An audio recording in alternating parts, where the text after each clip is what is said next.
Hello and welcome back to another episode of Hedgehog Makes. My name is Austin, aka Zombie Hedgehog, and today we're going to be continuing the Micron Plus build provided by West3D. This is a beta kit, and we are slowly working on it. Off stream, I have built the frame and squared it and done all of the difficult things. We'll go over what I did on here, explain the process, and maybe some of the tips and suggestions that I can make for when you build this kit. So thank you everyone for tuning in. I am streaming this live on Twitch, and this will be posted on YouTube after. So if you're watching this on YouTube, before you forget, make sure to hit that like button and subscribe to the channel if you have not. So live on Twitch, we have Casper, Collie, King Hat, Nick, welcome on in. So jumping right into it, here it is. This is the whole printer. Just this right here. Nick, thank you for subscribing with Prime. Yeah, this is the printer. It's tiny. It's absolutely minuscule. I love it. I love it. You like the bed? Yeah, I ended up printing a Steve Builds hex tray in the proper color. You got to print one in the color of the accent that you're working with. So this is, of course, West3D's Ambrosia. This is their Planetary Blue. And it's a Sparkle ASA. Absolutely love it. Prints really well. And that's what you see. All of these components, all the blue components here are that same color. So I have that. And I'll be using this to organize my screws. I already have a hex tray here, but I'll be adding one. I'm already out of space, mainly because I just dumped all my parts here so I can find them. Yeah, it quickly becomes a minor issue. I would recommend at least, this much space, and keep your stuff organized as best as possible. If you're not using something, put it back in the box that it came in, etc. But I'm pretty happy overall so far. So what do we have to do today? I'll be going over what I did, and essentially we're going to be installing or building the Z assembly. So that's the gear reduction, which take these right here. Not quite the same as a regular 2.4. These are smaller gear reduction gears. I don't know what the final gear reduction is going to be, but looks pretty small. So that'll be cool. Gotta find all the parts for that. Yeah, this is probably an average, actually, this is probably a clean setup for people building a printer like this. I like to just spread everything out and have everything all open so I can view at the same time. And it's nice to have everything organized if possible. It makes these types of builds go much faster. Not having to hunt for parts, that's just huge. So welcome in, Gulsifer. Z assembly. Yeah, so speaking of, so what I did off screen is everything. I don't know how far I got, but I started to assemble these rails. I wasn't happy with how they were centered, so I actually I reprinted this part. I think I scaled it down ever so slightly, but you want to make sure this is a really snug fit. You want to make sure that it sits on the rail, or on this extrusion very well, and it sits right into that rail, and there's no wiggle room. So that does a really good job of centering the rail, and it provides the right offset. And what I actually did was I assembled the Z-axis first, and then I went in and centered these. So you don't have to necessarily put these rails on before you build the frame. You can put them on before you put the top on, and then just slide them in. That does work, but you just want to make sure that it's centered regardless. The cool thing about these pieces is that you can use them in both directions. You can either put them on like this, so they touch the base, or you can flip them around, so they ride on the extrusion. And both ways provide the same exact offset that you need. This is very important.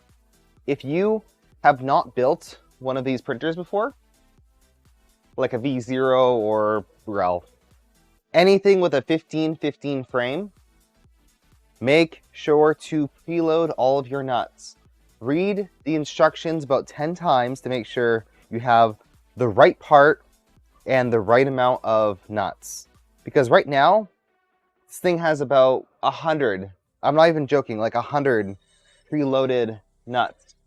And they're rattling around. Just look at the bottom here. Look at all those nuts.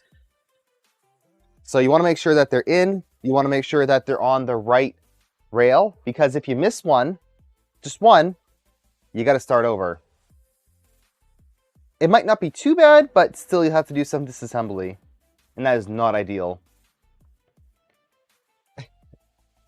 Welcome in, Mad Cat, Ozzy, Pete, anyone else who might have joined.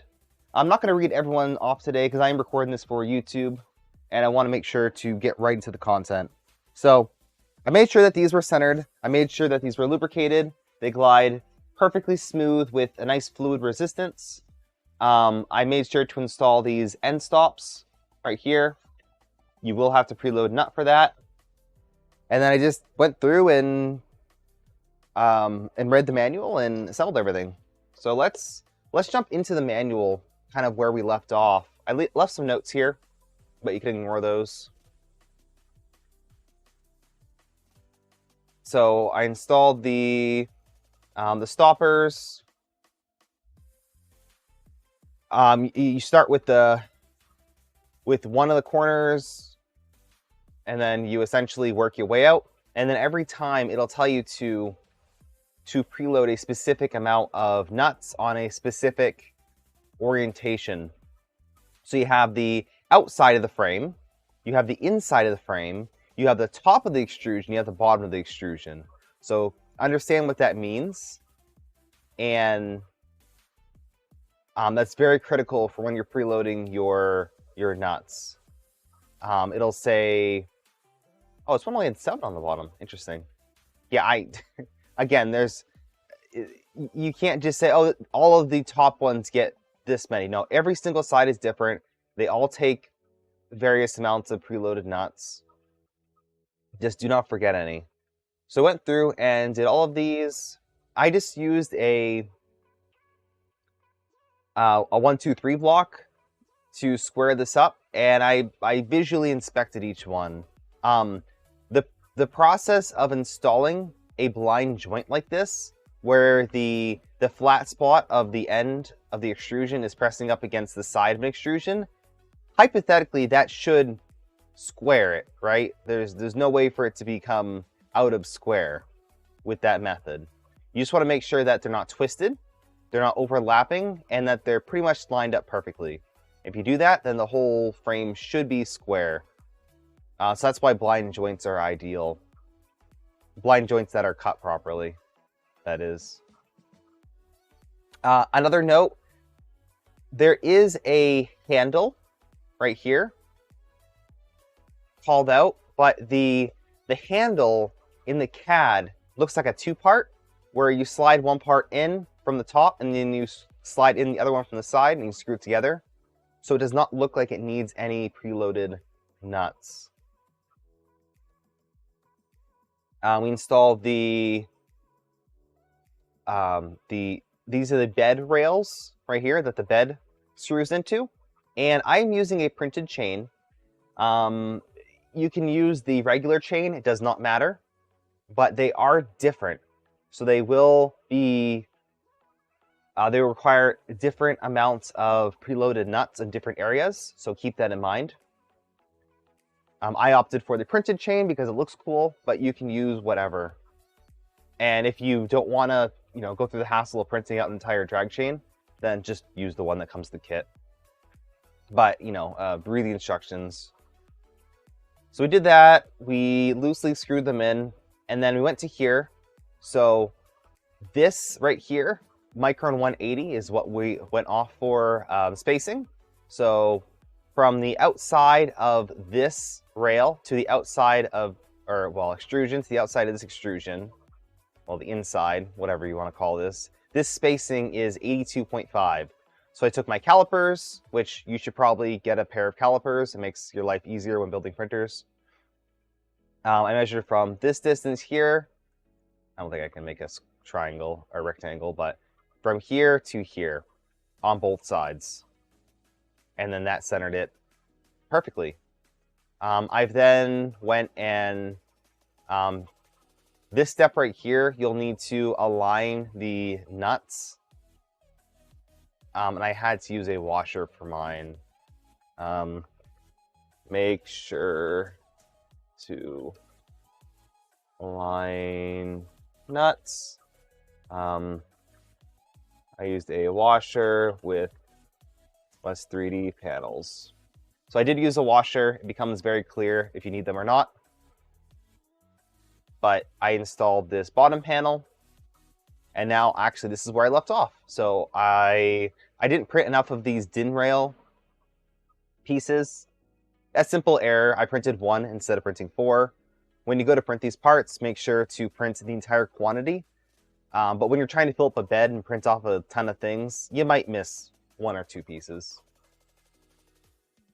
So yeah, that's what we're going to do right now. We're going to locate our rails and then install these pieces. And then I don't know where they necessarily need to go, but we're going to kind of eyeball them. So let's do that. So first we're going to find the rails. I think those are over here. Where are those? Where are the DIN rails?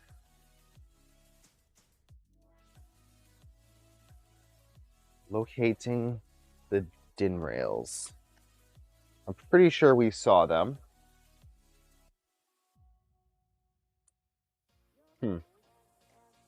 We definitely unboxed DIN rails, right? Like I said, there's a lot of parts everywhere, and it's very important to stay organized. But I just need to find where that might be. And it is possible for some of these components that I am missing a few things. And that's just because this is a beta build, and they sent me what they had in stock at the time. But I'm actually not seeing any. Did we unbox them? Right in the front by the stealth press. So these are linear rails.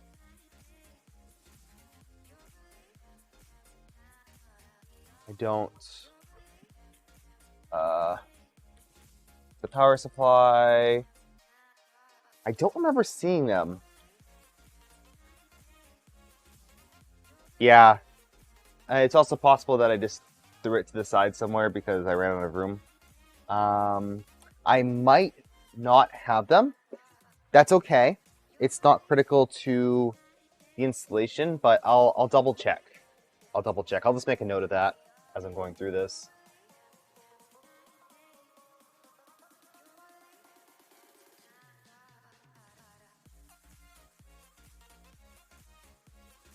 All right, so we are going to skip that step for now. That's not going to impact assembling anything. And we can go right to the Z-joints. And yes, small printer with a ton of parts. Like, a lot of parts. So I want to take this and move it to the side. But just take a look at how big this is. This is it. It's going to have a little bit of a skirt. But this is it. It'll fit just about anywhere, and it's a pretty good size for a printer. Compared to the Rook 2020, it's slightly bigger.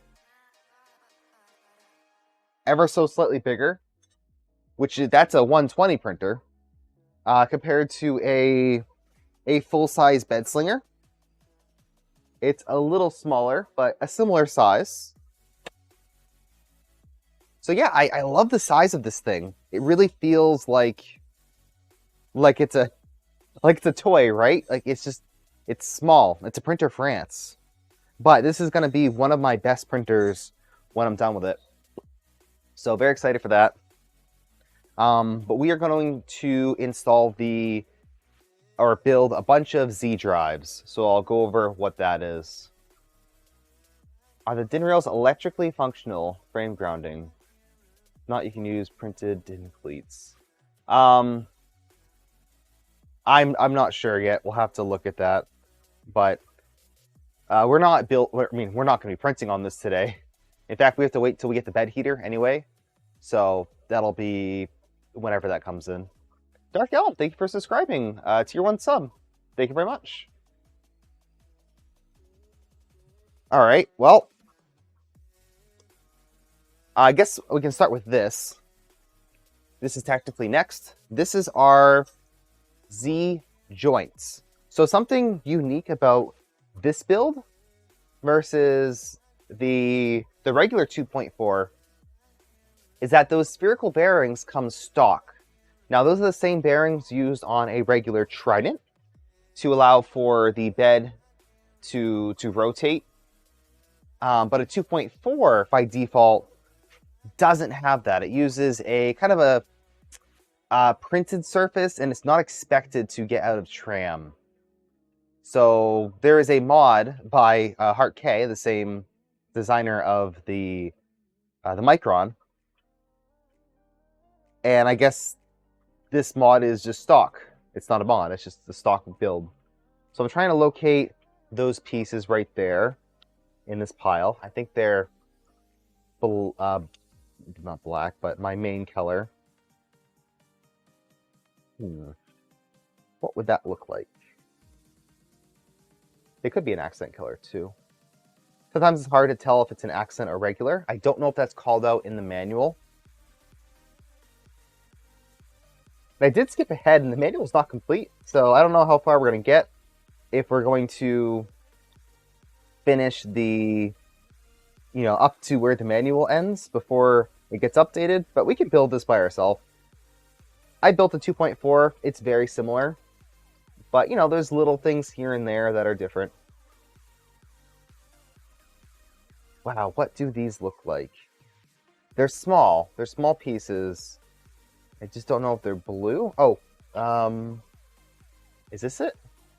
Yeah, okay, wow, they are tiny. Oh my god. They're tiny and they're blue.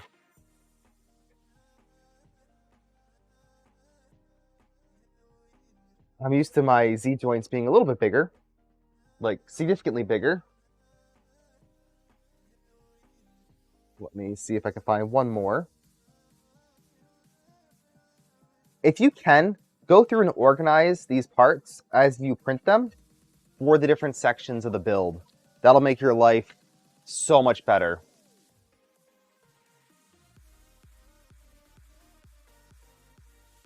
All right, let's go over here and I'll show you what I'm talking about. So these are the parts. You see it? Yeah, this is our Z joint. Oh, this one's not. Let's see, they look like this. So they screw into the rail, and they have a slot here for the spherical bearing. I'll actually grab that and install one so you can see what I'm doing. So that's these right here. These allow for rotation, but no play up and down. So this will just, I guess that's not the right part either. So this will just snap into here, like that. And perfect. So that'll be our Z, and I gotta find the rest of them, because apparently I didn't have them. Spherical bearing mod is stock. Yes. Yep. And I think that's the best move. I think the 2.4 should have that stock. If we're including spherical bearings on a Trident, it's clearly a Voron ecosystem part, so we should just use it. It uses the same exact parts. So I'd like to see that in the next revision 2.4, including these. I've had very good luck with tramming with those. So I'm just going through and installing, finding these parts and installing the bearings. Here's the last one. Welcome in, Pezliz and Tink Live.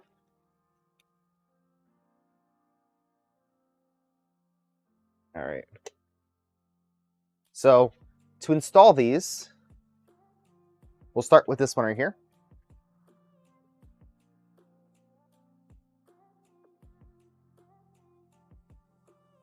Look at that bokeh. So these use a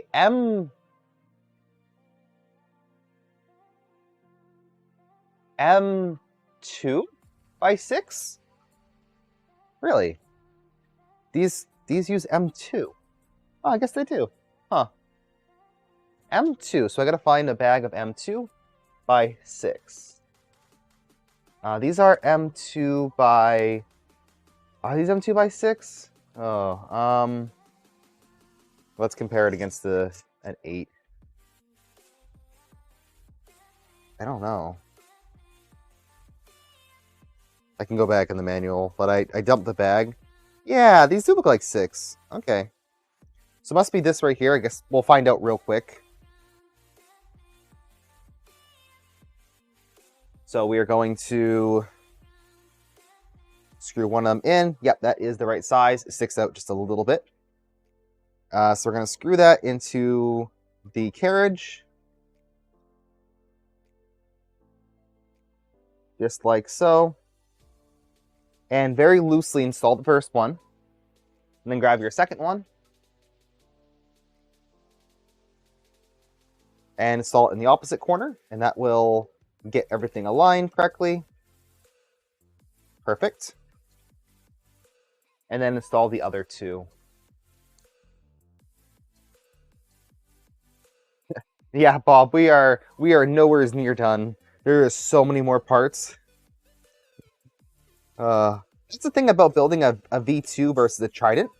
A V2 is definitely more of a build, right? There's a lot more parts, there's a lot more to think about, and there's more critical alignment stuff with a V2 versus Trident. So if you're looking for an easy build, I'd build a Trident. If you're looking for a little more complex build with more parts, do a 2.4. So we're tightening up every single one of these screws.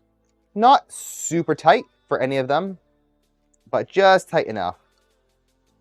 And make sure it still goes smoothly. So I'm going to repeat that same process for the rest of them. I'm going to do them over here. I don't know how long it's going to take me to build this. The frame did take quite a while. Frames will always take a while because you want to get them right. And especially with the preloading of the nuts, that takes a long time. Oh, also, I want to point out that West3D sent over both square nuts and regular M3 nuts. So M3 square and M3 hexagonal, so standard nuts. And I use these square nuts for 99% of the preloaded nuts. But I ran out, and I was wondering, oh man, did they miss some? Whatever. Turns out that they sent like 10,000 of the regular nuts, and those work as well.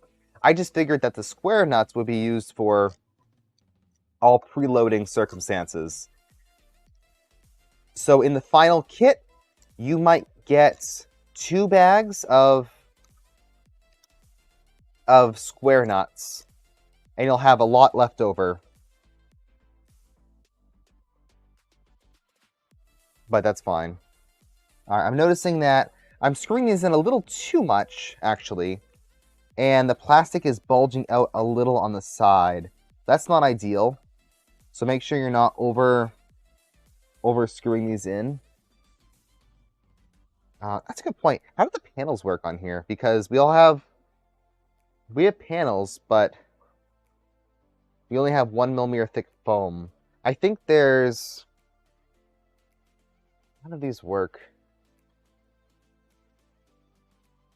Oh, I think it sticks to the outside? I don't know. Guess we'll find out. Because the rails stick out further than the frame. So you just want to be careful with that.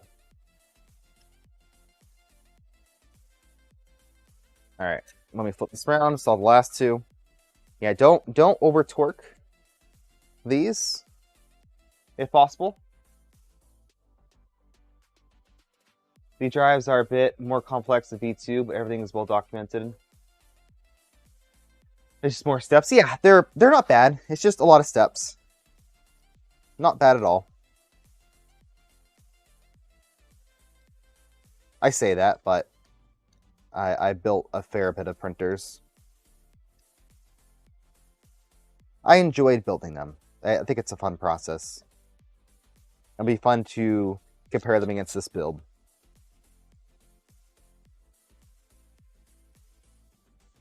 So in the back there on the bamboo, I just printed out an extruder. So I was waiting to see what came with the kit, and it looks like we're getting a Rapido, which the shirt is relevant. I'm wearing a Fadis shirt. So I'll have a Fadis Rapido, Rapido 2. And they sent over the BMG gears as a set. So I can essentially build any extruder that Dragon Burner takes that uses BMG gears. That's just stock with the kit. And I am potentially going to try sail fin. So that looks like this. Looks like a little shark fin. So I have the parts for sail fin. And I don't think we're going to get to it today, but I'll assemble it off stream and see if I like it. And there's a couple of other options. You have Sherpa Mini. There's the new Sherpa Micro. I don't know. What else is there that you can use BMG gears with as a standalone extruder? As Clockwork 2 is a internal to Stealth Burner extruder.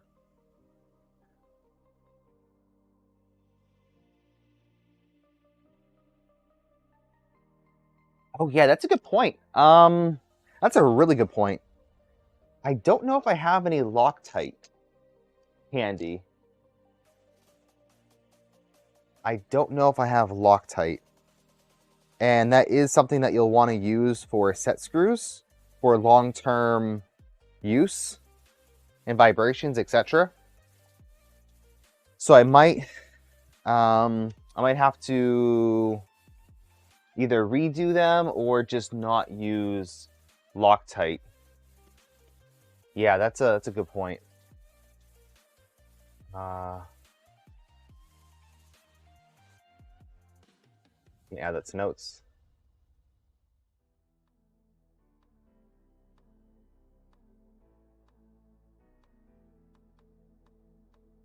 All right. So that definitely is something that I did with the regular 2.4. It's a little bit of a mess, but you kind of dip just a little bit of Loctite on them. And I've heard there's some Loctites that have a brush, which seems pretty good. Let's see.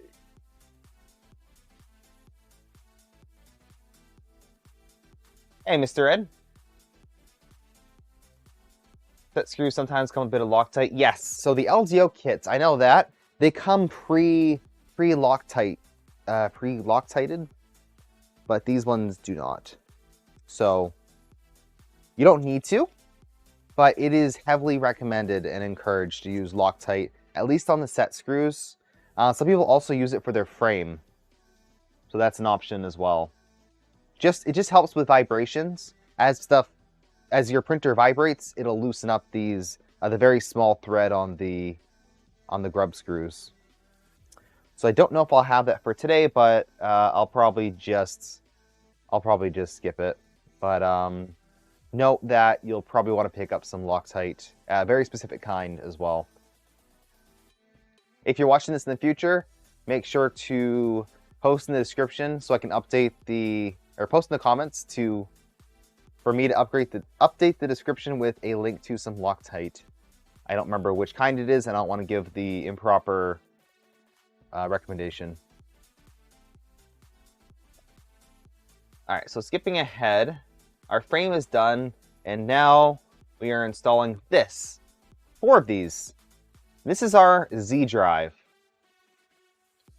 So it's essentially a gear-reduced belted Z. It's pretty interesting. It looks like blue Loctite. Okay, blue Loctite it is, or potentially orange. I am not an expert on Loctite, so your mileage may vary. I'm actually looking around to see if I have some, because it should be. I should have it like in one of my readily accessible bins, but most likely not. I haven't used it in a long time.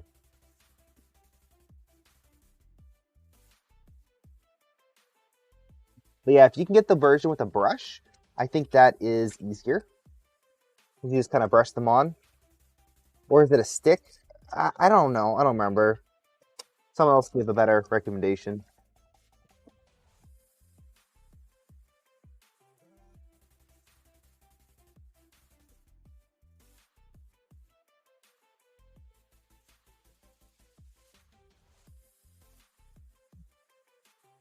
That's all right. Oh, nail polish does work as well.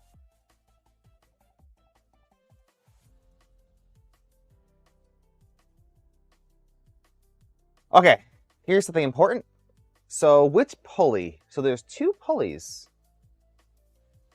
Okay. There is the long one and the short one. So let me go through and organize those right now. I did not know that, so good thing it told me to check them.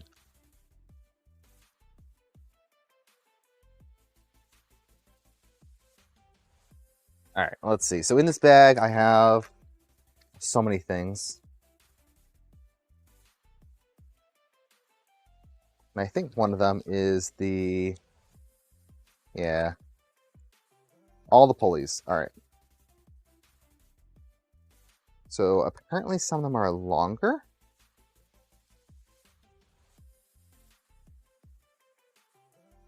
The length will determine how you assemble the shaft. Okay. So it looks like, well, I'll have to measure them. So from bottom to top,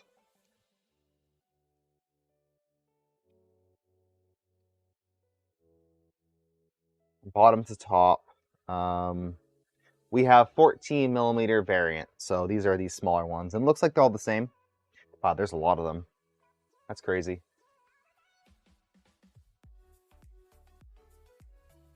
So in the instructions,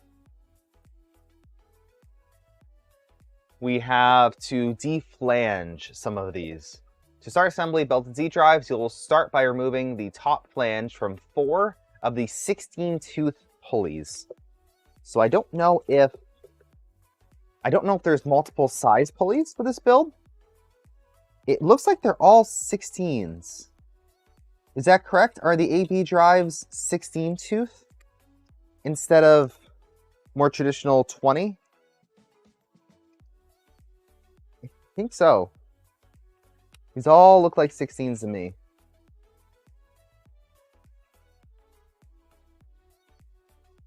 So I will deflange 4 of those. So to do that, I'm going to grab some pliers that I have handy over here. some of these guys right here. And you just take one. These flanges actually come off really easy. So you essentially take this and just kind of pull it up on different sides. Here, let me try to get, oh, there we go. You twist it a little bit and then the top comes off. So that's deflanging. And be careful, because sometimes these will come off by accident. So make sure you don't accidentally remove the flange when you don't expect it. So there's one. Let's do a couple more of those. 2. These look like really nice pulleys. And 3. There we go. I don't know what OEM they went with for these, but they look pretty damn good. Oh, these ones also have set screws already. So what are these for? Pointed grub screw. Huh. I don't know. I actually do not know. I do not know what those are for. I guess we'll find out. So these pulleys do come with set screws, grub screws already in there. Oh, what is this?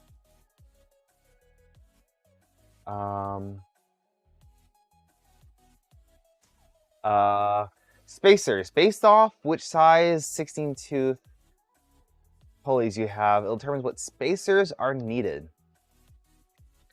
So we have a 6-to-weight bearing, spacer A,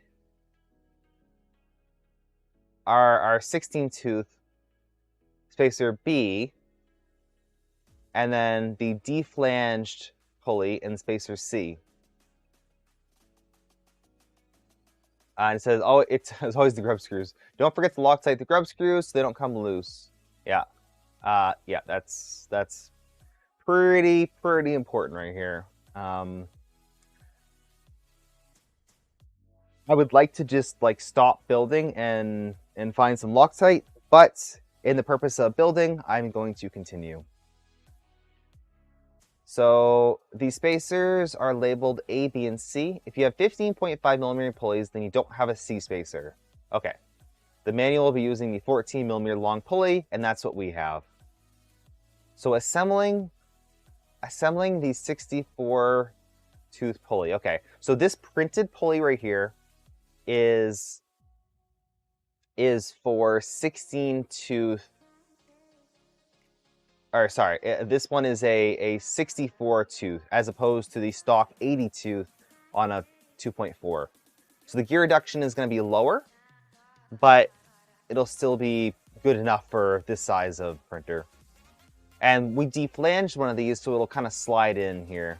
I'll show you how that works.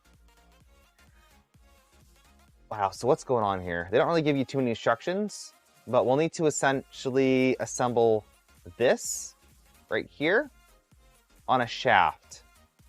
That's not very informative, so I'll show you what they mean by that.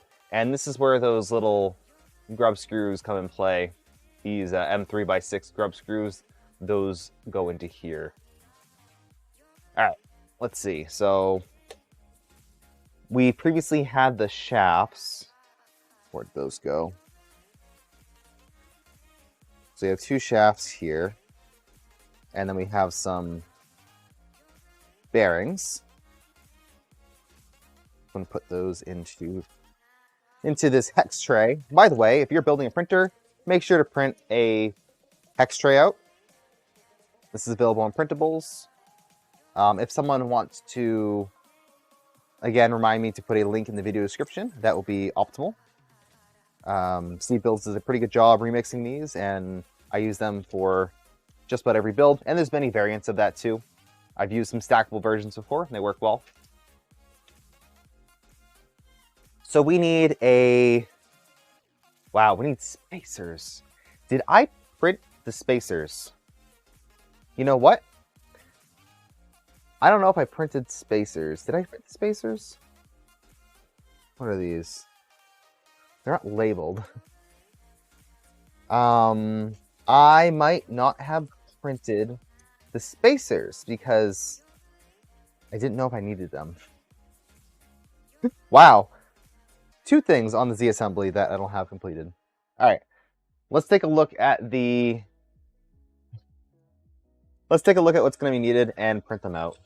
Luckily, I just printed something on the bamboo, so it shouldn't be that long. And we could do some other things in the meantime. All right. Let me go into the slicer. I'm spaced on spacers. Yes. Yes, I am. All right. Let me quickly pull up. I'm going to start a new project. And then find the Micron files. The Micron STLs. So these are located in where? Z drive, spacers. Aha. Oh, okay. Okay. This is what confused me right here. I didn't know what this was referring to. So it's 14L or 15.5L. We have the 14.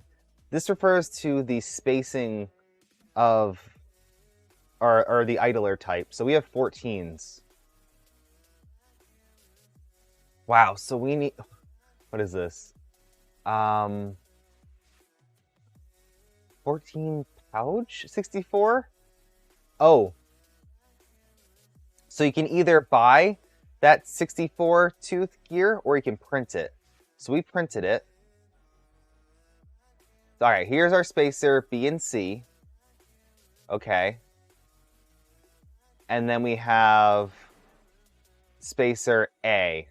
So those are the 3 spacers that we need for this. And there are 4 of each.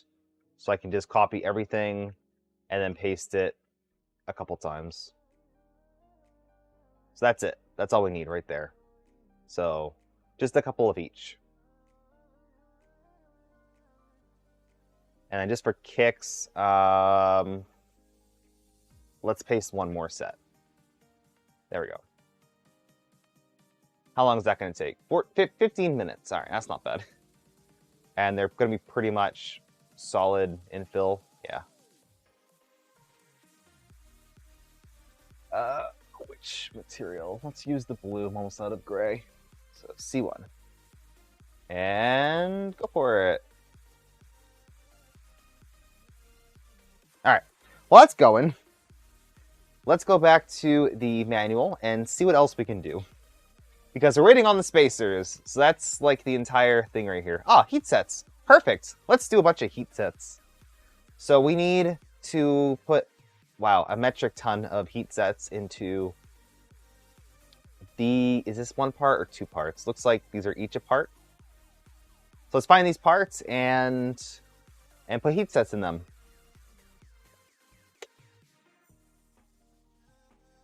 It's kind of fun because each one of the parts for this build, they're the same thing or the same style as a 2.4. They're just tiny.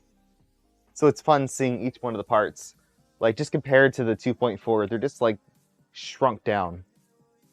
So I should have a bunch of these. I should have a total of 8 large pieces.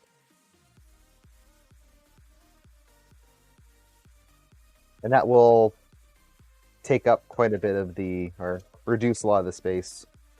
Oh, is this boop? Did I print boop out? I think I did.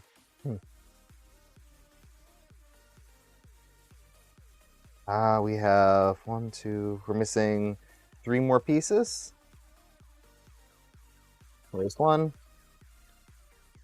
All the parts kind of blend together. So it's, a little bit hard to see sometimes. So that's why it's important to keep them organized if possible as you go through. So I'm going to preheat my soldering iron to 220. That seems to work out well. Make sure it's on tight.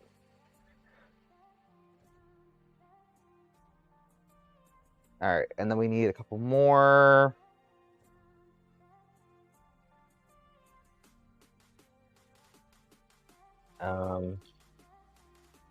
Should be around here somewhere. Here's one. Again, they're just like hiding. I think one more. That's what we're looking for.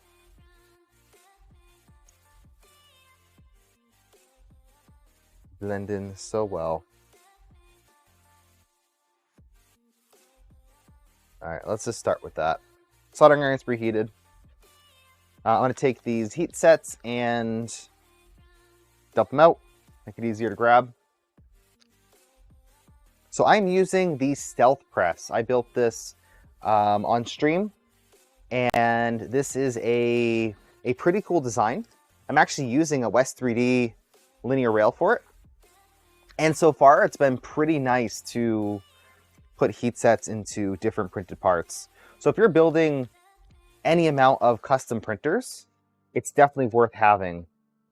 Otherwise, you'll have to hold your soldering iron and then put it down every time you want to touch something. So this is handy. I'm going to move some of this stuff around so I can access it a little easier. And then I'm going to grab the parts and see what I have to put in for heat insert. You'll start to notice what's a hole for a heat set and then what's not a hole for a heat set pretty quick. Yeah, a lot of people are printing this tool. It's fun. All right, so we have, so you essentially put a heat set into there and then drop this down onto there. I'm using the CNC Kitchen adapter and it works out very well. So this allows the heat set to go nice and straight. Personally, I like to, if it's sticking out at all, press it against my table. This is a heat resistant table, so it'll kind of just make sure the heat set is flush at the minimum. You can probably also press it against the base of your tool, but note that it might end up scarring it from the heat. So you have one piece, one thing on there, so I'll repeat that. I think they are these mirrored or are they all the same? Let's see, yes, they're mirrored, so you'll find the equivalent spot to put a heat set in.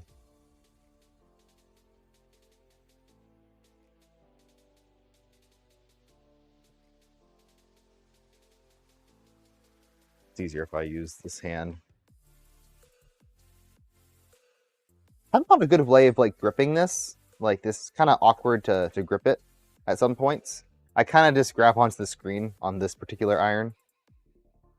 But easy as just putting in a heat set.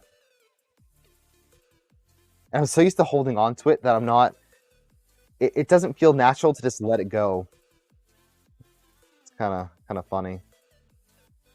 So the heat sets will naturally want to sit into the hole. Make sure you're putting the small part of the heat set into the hole first. This is also something you can do before you build, but generally 3D printers will have you insert heat sets as you go, as opposed to all at once. And it doesn't take very long. Just make sure that if you're inserting heat sets, to let them cool down completely before inserting a screw.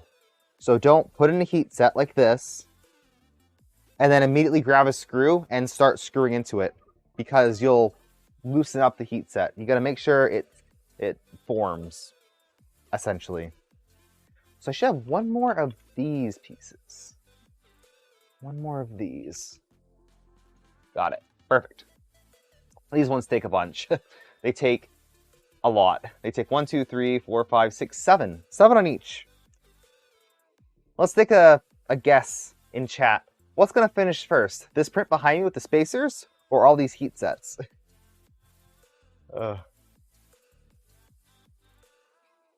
Yeah, slightly recessed is definitely better than flush in a lot of cases, but if you're able to make them flush, go for it. You just don't want them interfering with with the parts that'll essentially sit up right next to it.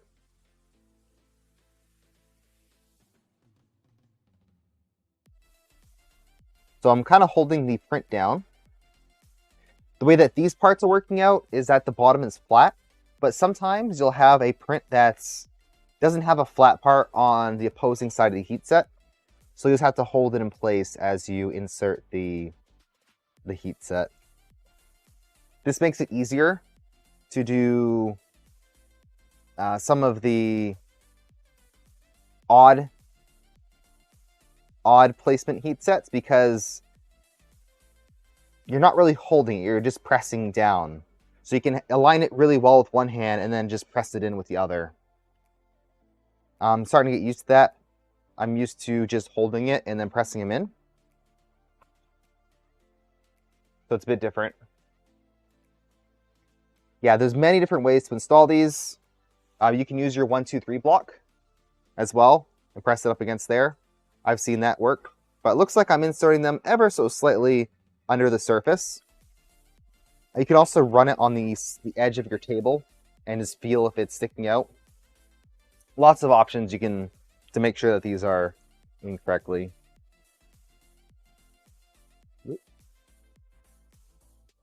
All right, almost done this.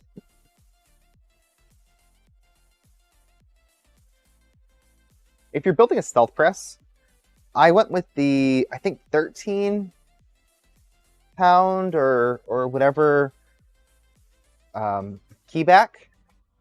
It might be worth getting the lighter tension keyback if you're only going to be using a heat press, because it is a little bit of resistance and I feel like it could be a little bit less. But there is going to be a mod for this that puts a Dremel on it, so that could be worthwhile to have that extra bit of pullback. All right, awesome. These are looking good. There's one. I think the bamboo is still doing its initial calibration. So it takes longest on a bamboo is the starting process. But that's where I have my filament loaded, and I'll have any of my other printers preheated.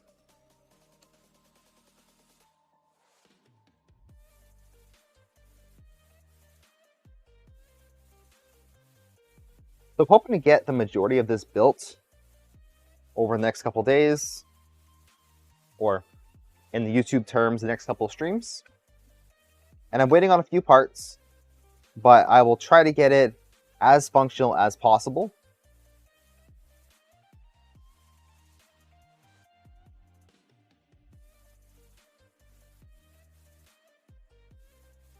Some of the other builds that I'm working on, if you're watching this in the future, I might have already done them, but I am building a Voron 2.4 350, so the opposite side of this, a really big version of the same printer. So that guy right there, but even bigger. And that will be converted into a tap changer. Tap changer is a project that uses the 2.4 style gantry to go up and dock into a tool head. I thought that was pretty cool, using the mechanics, the very unique mechanics of the flying gantry on a 2.4 to work as a tool changer mechanism. So I'll be building that pretty soon. I'll also have a build series over on YouTube, so make sure you're subscribed. And many people they've seemed very interested in the tap changer project. And I kind of joked that it'd be fun to make a mini tap changer, like a boot changer with a Micron Plus. I don't know how many tools you could fit on here, but I mean, realistically, you could put like 1, 2, wow, maybe 3 tools on here. I don't think forward fit, but you can put 3 tools. Would anyone be interested in a Micron Plus boot changer?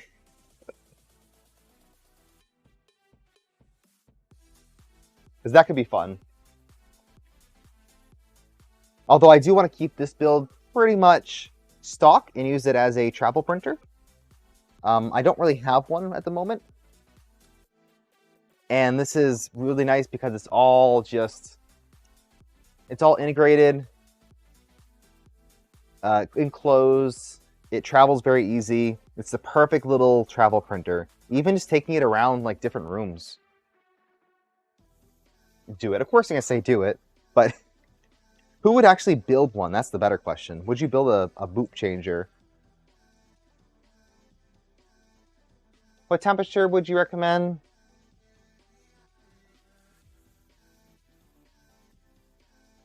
For the tube, if you haven't already said. Oh, for the heat set? Heat set temps, for ABS, I'm using 220. And I'm kind of just, well, on this specific iron, it's set to 220. And I'm kind of just pressing some light pressure against it and letting it go in. That seems like it works out pretty well. You don't want to do it too hot, but you also don't want to do it too cold. And I use about 210 for a PLA. They're very similar temps. But it depends on your iron. Whatever melting temp just kind of gets it moving. That's what you want to use.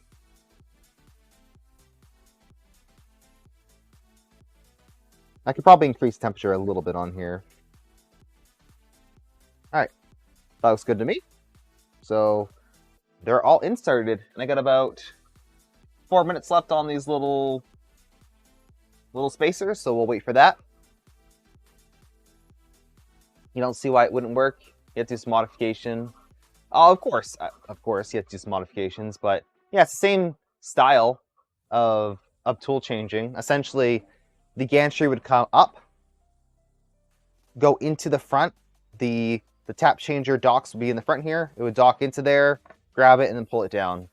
But you would lose some build volume, and if it's only 3 tools, I'm not sure how useful that would be. But that would be kind of fun. Would be kind of fun. I'm always looking to do random fun things, and who knows, maybe if the tap changer becomes a big success, we could convert that over. I'm also looking into getting kits made for the regular tap changer, so stay tuned for that.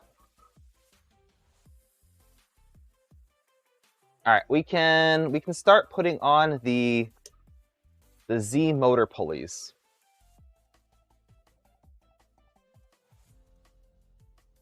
Do not use Loctite at this point. Place pulleys in place. Oh, okay. Tighten one of the set screws just enough. Okay, so essentially, at this point, you're putting on the pulley, and then once the motor is attached to this piece right here, over on this step right here, that's when it gets aligned. So you don't have to worry about it too much until then. But this is the same process as 2.4. It's fun. Mini Phoenix. Well, Phoenix is an IDEX. This is a tool changer. A little bit different. All right, so let's find our motors and attach the pulleys. Let's do them all at once. So I have those all down here, and they're very well packaged in this box. So I'm just gonna grab all 4 of them. We are using LDO motors today. I'm not sure what specific motors these are, but they are LDO 42 STH40. These are the 1684 ACs. Let's see. They feel like 1.8 steppers. So they should have more than enough power to, to run the entire Z-axis on here. This is kind of overkill, really. But overkill is fun. I'm wondering if 1.9 degree motors would be better on this specific build, because you're not reducing the gear ratio as much. So that would give you a little bit more precision but with the with the 0.9s, you don't have as much torque, so the gantry would sag easier. I don't think it's going to weigh that much. I think one motor could hold up this entire gantry. So I'm not sure. Just thinking out loud here. All right, where did those pulleys go? Right over here.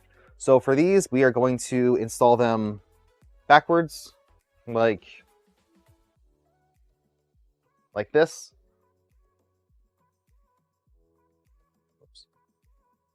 And then I'm just going to just screw one of the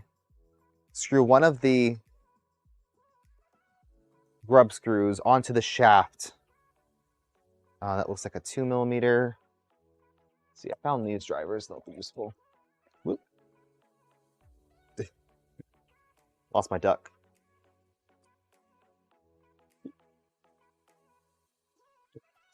Two. So just screw one of them in. Just place it on the shaft, and then that'll hold in place as you go to assemble them. So let's do that for all four. And then that print behind me just finished. So we'll pull that off.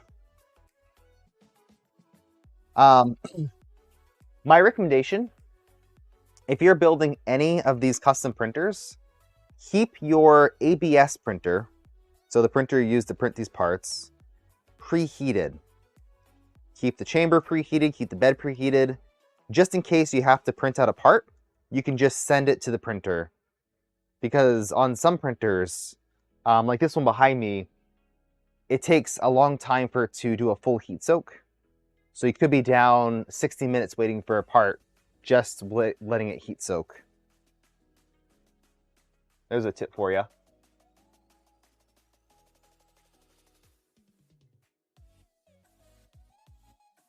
All right, let's see.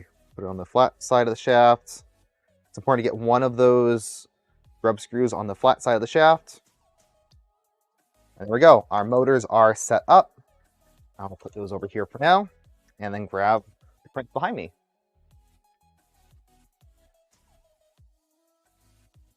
Luckily, these are just tiny prints, and I printed extras. Ooh, that's a hot plate. That is a 90C plate.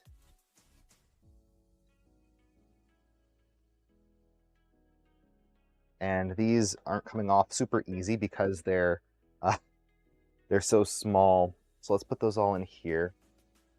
I don't actually need those pieces. So again, if you made it this far and you completely forgot what these spacers are for, these are for the shaft assembly for the Z reduction. And you'll want to read ahead before you print out the parts to see which one you need to print. So I would probably put that, make that a little bit more, I don't know, highlighted. Let me put a note on there. Like maybe before you start, skip to this page and make sure you have the right stuff printed, or one of those things. It's a very simple thing to do. Add comment. Do this before printing parts. That's one of the hardest things about building a printer like this, is just making sure you have the right parts printed.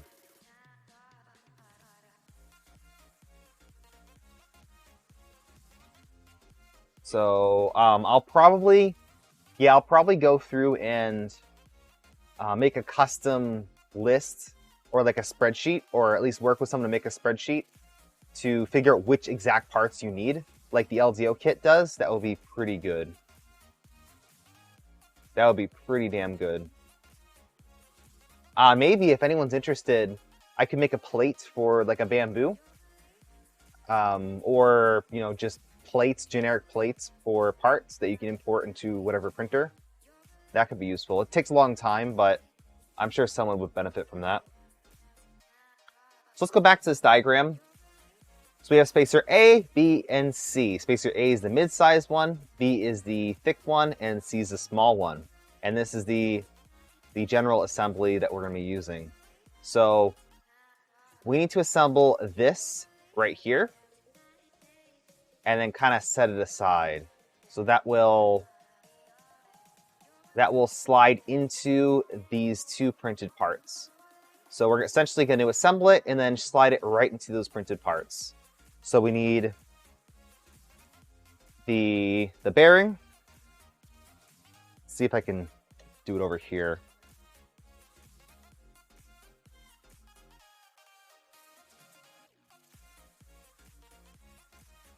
Get this out of the way.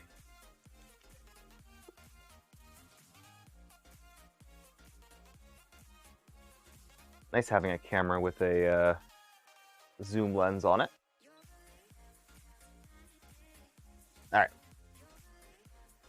So, step one is grabbing one of these right here.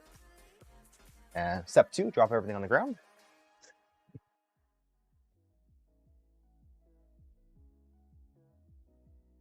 All right, then we need a shaft.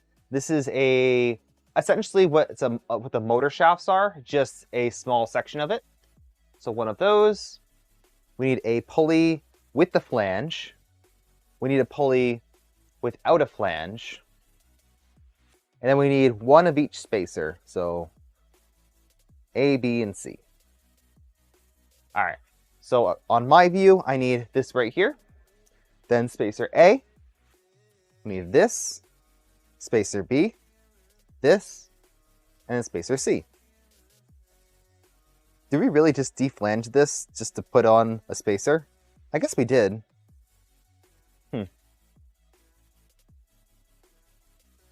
All right. And then we put them on the shaft. So this goes on like that. It's kind of a tight fit, actually, which is good. So it holds itself into place. That goes on like this. And then this spacer, I didn't even check if it fit. Yeah, fits perfect. And then we need this to go in like this. Gotta loosen up the grub screws.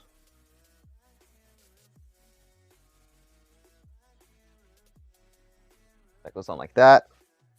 And then give it a little bit of a tighten just to make sure everything gets aligned correctly. Put this middle spacer in. It's important for these parts that they're the right width. So if you have elephant's foot, you might want to print them so you have a very good first layer. Luckily, I printed these on the bamboo, so I didn't have any issues. It does a very good job with first layers. It's actually been my recommendation. If you need to print parts for a Voron, just buy a bamboo. Honestly, it's one of the best out-of-the-box printers for printing ABS parts like this for the price, in my opinion. All right, then we have one of these printed gears. I really like these. I've used them once on my Kevin, aka Sam, belted Z.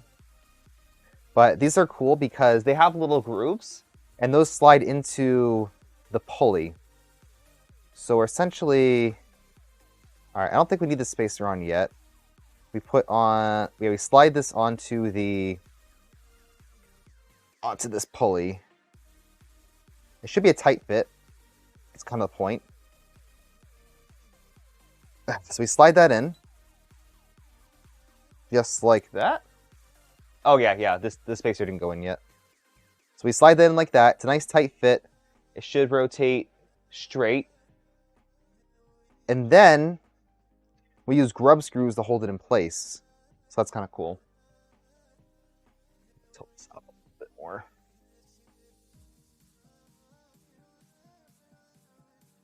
Okay, there we go. So we have this bag of grub screws. These grub screws, I don't know if you would want to Loctite. Actually, you should not Loctite these specific grub screws. Do not Loctite these because they are directly touching ABS. Loctite cannot touch ABS. It will essentially break it down and cause preliminary failure. So I'm just screwing this weird grub screw into the part, like so, and that will, I think it'll push, I don't know what it does, but it just holds it in place at the minimum. So I'm going so it's flush with the part. I don't know if it needs to go in further than that. Let's see how far this goes in. I guess you want to go all the way. But let's do them all and then worry about tightening them.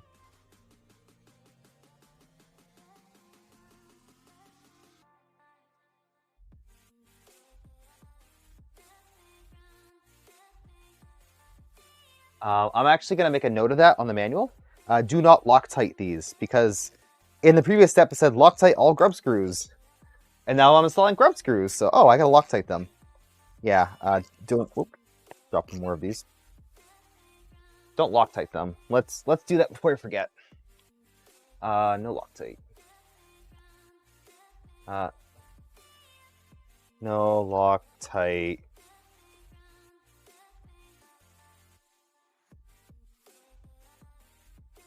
Okay. Tighten here until you hear it crack to back off a little. Essentially. So what is this actually doing here? I don't know. Well, it's putting pressure against the teeth of the pulley and the printed part. That's about all I can see this doing. So as long as it's not going to back out. That's the idea here. You don't need to Loctite it because it's not acting as a traditional grub screw. In fact, you could just use an M3 here, or like a regular screw, if the part was designed accordingly, just by the nature of what we're doing. But they need to be these grub screws because they have to sit flush inside of the part. I guess that's the whole point of grub screws. This is a cool looking assembly. One of my favorite things about building the 2.4 was this step right here, when you build the Z assembly. And this one's even cooler because it's all printed. So we're just gonna get these, I'm just gonna make them flush with the part. It doesn't matter. It actually does not matter. And I'm gonna hold onto this bearing and spin this. And I'm going to just check for imbalance. So I'm gonna try to hold it straight to the camera and show you that it's pretty damn straight.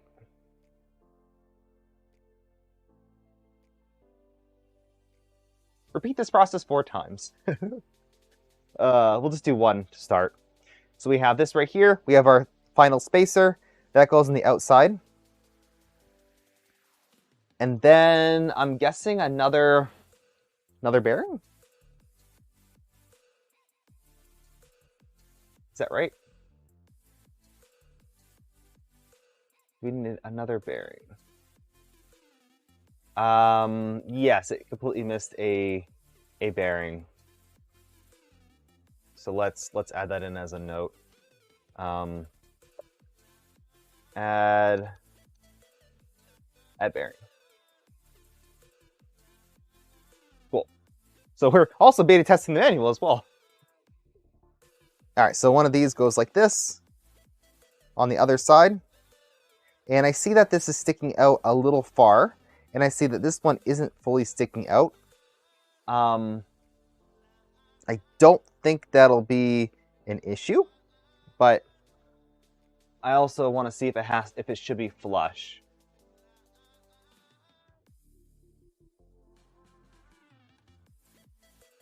Let's see, which side does that stick out on? Yeah, it can stick out, but it should be flush. Hello, numeric. Should be flush because I can press this in a little bit more so it's more even. So to do that, I'm going to loosen up the grub screws. I forget which one is which. And then rebuild this assembly. So slide that off. And I also have to assume that I printed the right spacers. I'm like 98% sure I did print the correct ones. So these are a pretty tight fit. I'm going to make this side flush right here, because this is on the inside. Oh man. Let's see. So this assembles. Look at the manual. This assembles. So yeah, it doesn't matter if it's sticking out. And if anything, it should be flush on the other side, because that's the visible section. So let's do that. Yeah, let's do that. So we're going to make it so if possible, this is flush. So we're going to take this and this and this, and we're going to put this bearing on and then flush it up. So we're going to hold it, essentially just put it on the table and line up the shaft. It looks like it is. So put it on the table, make sure you have that spacer in there. Spacer is actually important to make sure that these parts aren't touching. So then we're gonna tighten up one of those. Yeah, that's the one on the flat shaft. So we're gonna tighten up this pulley right here. We're gonna tighten up both of the grub screws. Not too tight. You don't want to strip these. And do not, I repeat, do not use a ball end driver to tighten these screws. Do I have one handy? Thought I did. I actually don't even use ball end drivers anymore because they cause more harm than they solve. But yeah, okay. I guess those are straight. If you have a kit like this, you'll want to make sure to, or if you have a ball end driver, usually the ball is on this side. You want to use this side to do the final torquing. So you'll stick this in and then torque it down. So if you use the ball end, you're more or less likely to actually strip out the grub screw, and then you can't remove your part ever. Good night, Pencilers. Thank you for stopping by. So that looks correct. So now I just gotta push. Yeah, there we go. I'm pushing in that so it sticks out a little bit on that side. I'm making it flush on what's going to be the outside of the part. So you'll be looking at this, and you want to look at a nice, smooth shaft here. So I'm kind of just holding these parts together, and I'm screwing in this pulley, which should be lined up on the flat shaft. Yep, it is. So getting that in nice and tight. I like these Wera drivers for torquing down smaller grub screws like that. So this is what it should look like when you're done. So we have the bearing, spacer, the medium-sized spacer, the flanged pulley, the large spacer, the deflanged pulley, the printed pulley, the small spacer, and then another bearing. So that's the idea. So let's just build one of these Z drives to keep it continuous, and then I'll just build the rest of them. So it doesn't matter which one we do first, just make sure we have the correct parts. So let's grab one of these pieces and one of these pieces and see if they line up. Yes, so that's a pair. That's a pair. That's a pair. Is that a pair? That's a pair. Wow, did they get really lucky? Making sure, because these are, hypothetically, a couple of these are mirrored. Yeah, so these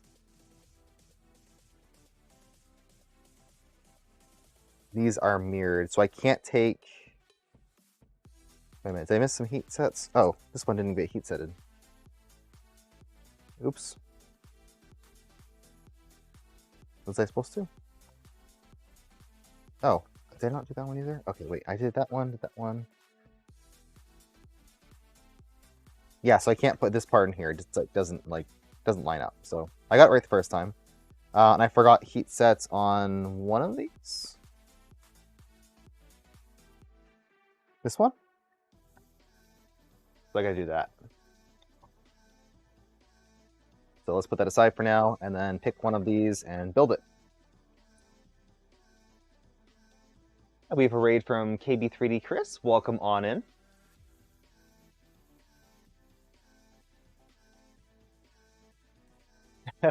Thank you for the raid. We are currently recording a build series for the Micron Plus build, which will be posted on YouTube after. So if you're watching this now, welcome on in. My name is Austin, aka Zombie Hedgehog. If you're watching this in the future, you're probably wondering why I'm reintroducing myself. That's because I'm streaming on Twitch. It's a very fun, interactive place to be. So if you are not currently subscribed to my Twitch channel, make sure to do so. I stream live. I guess that... Hopefully I don't stream offline. But I go live around nighttime on the Eastern Seaboard. That's my preferred stream time. Yeah, that's a lot of parts, isn't it? It's a lot of parts. And I feel like we barely touched them. Yeah, so this is the Micron Plus. It's been pretty fun. We're currently working on the Z assembly. We put together these little gears, and we're about to do our first assembly. So it kind of goes in like this. If the spacers are correct, the bearings will line up perfectly, and they absolutely do. So we're going to press this into the part. It shouldn't really take any force. Give this a nice rotation, make sure nothing's touching. And then put this top part on. Again, rotate this, make sure nothing's touching. And then also make sure that there's no kind of wiggle and leeway in these parts. It looks like we did a pretty good job printing them, so there's no wiggling. Good. So now we need to... What do we have to do now? Insert 4 screws into the back here. Okay, so those will go into these 4 holes here, and they'll screw into the heat sets.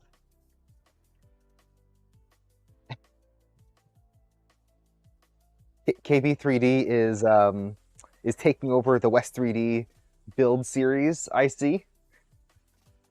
I guess I'll promote them. If you want to pick up a stealth press kit, KB3D currently offers them.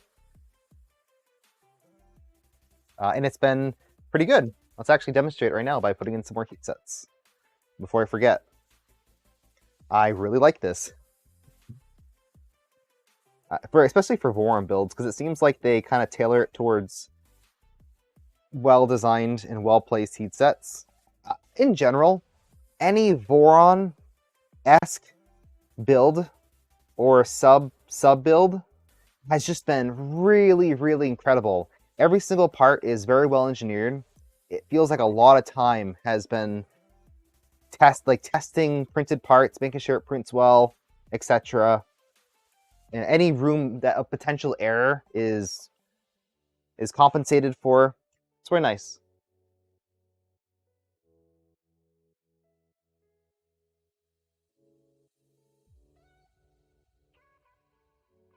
So let's get this last one in here. I want to make sure that I leave enough time for these to cool down. Usually a couple of minutes is all you need, but I want to make sure that I'm not putting a screw into a hot heat set. So it looks like we need M3 by 35s.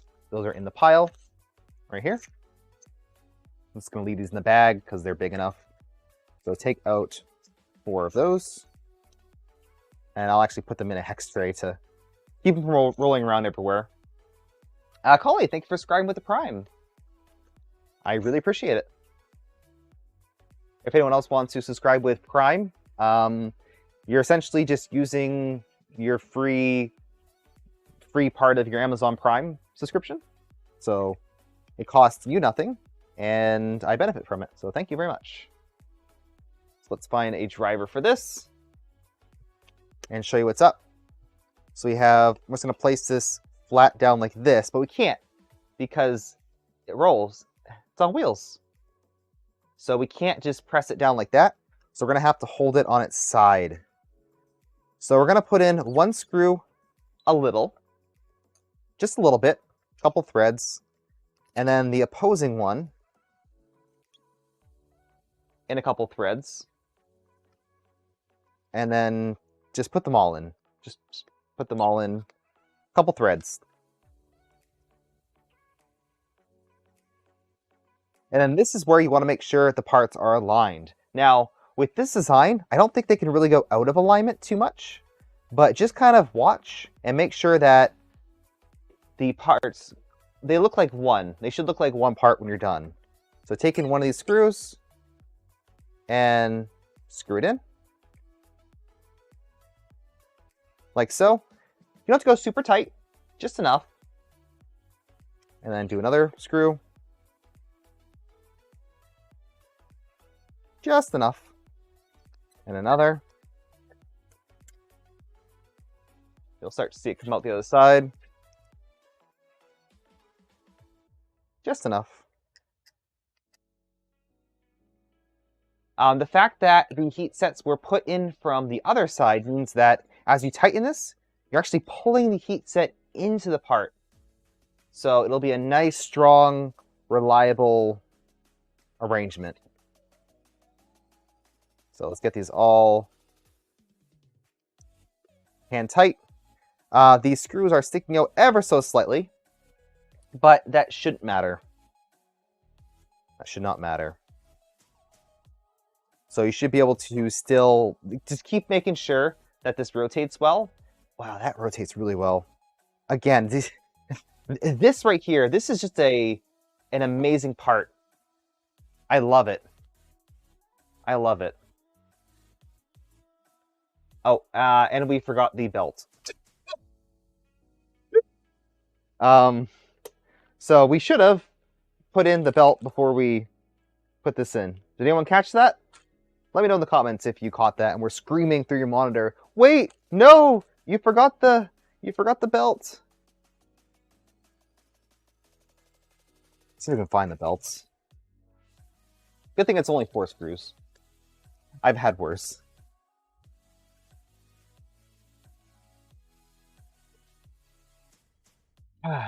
Actually, I did the same exact thing when I built the regular V2. You lubed your bearings. You do not need to lube these because they are sealed. Not these specific ones. And they're at a low enough. They're not high RPM. They're very low RPM. So as long as they're smooth out of the factory, they'll be fine. So West3D does source some pretty nice bearings for this, so you won't have to worry about that too much.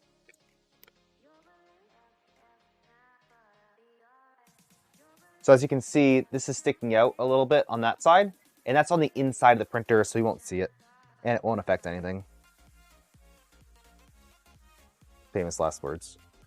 All right, so let's take this out.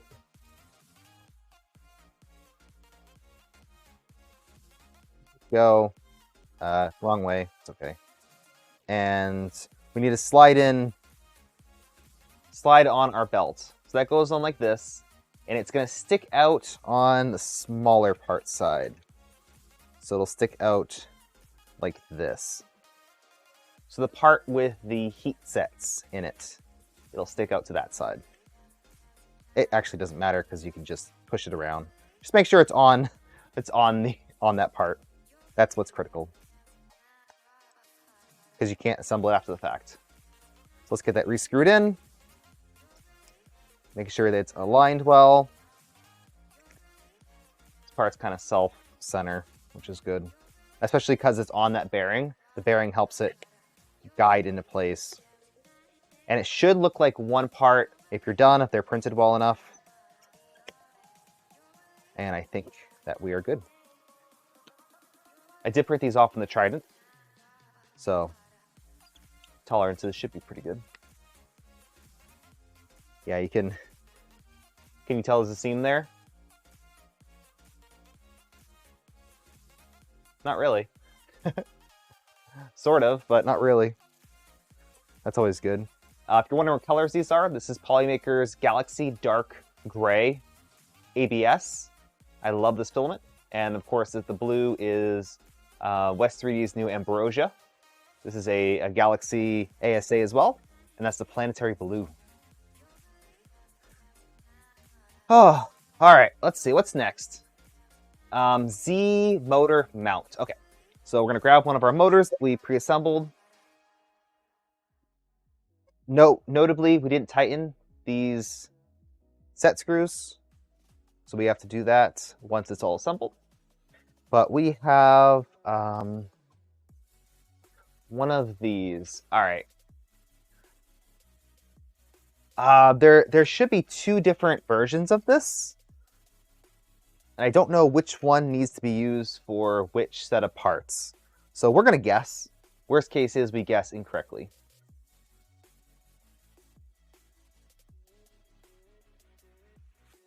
Z motor mount is best to use the wires facing down or towards the inside of the printer.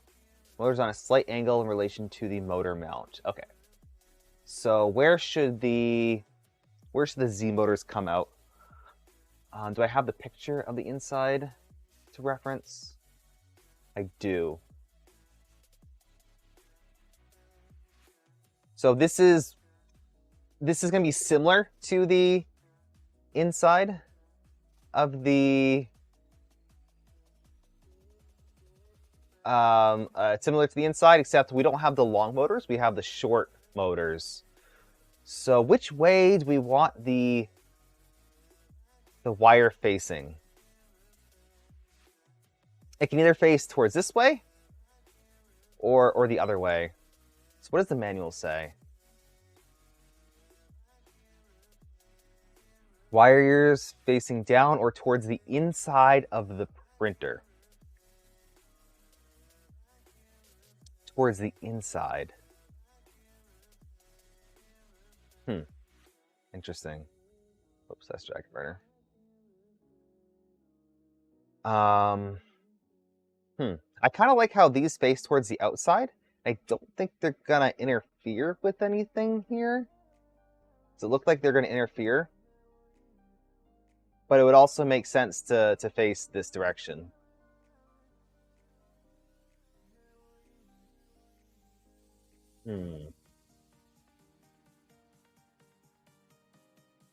Let's see.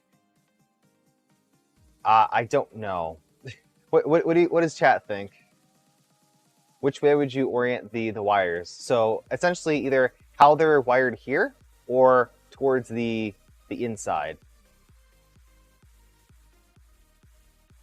I think we're gonna try to put them towards the inside.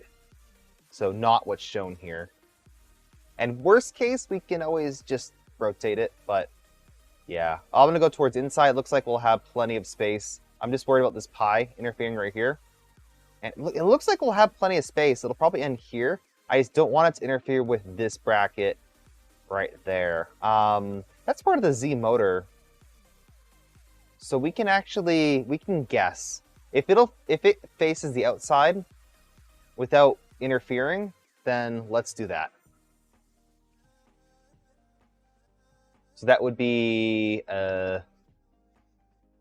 towards the actual mount. Is that the right way to do it? Well, let's play around with it. So if this is mounted like this, let's grab the actual printer. Oop, banging up a little.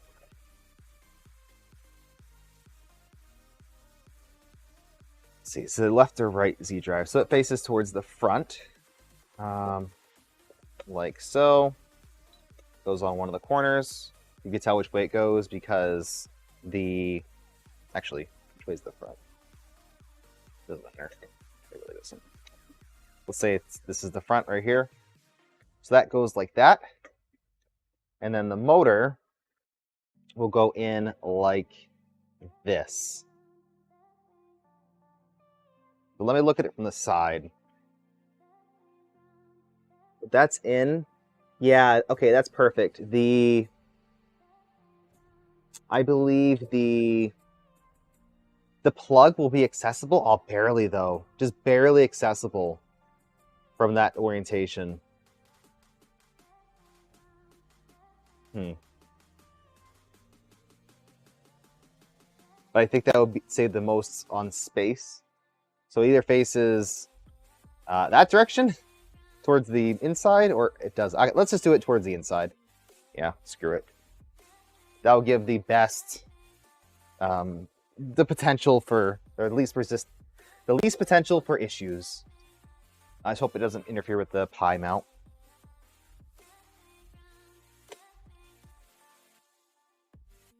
All right, so we got to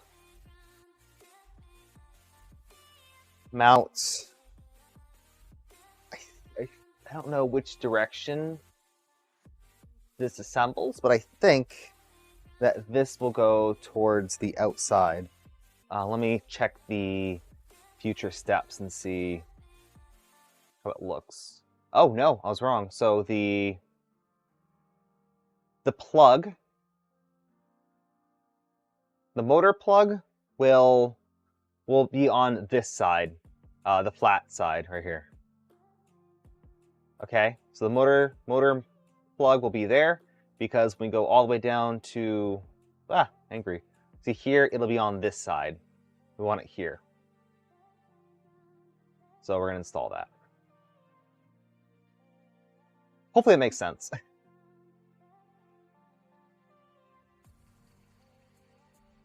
We need M3x8s.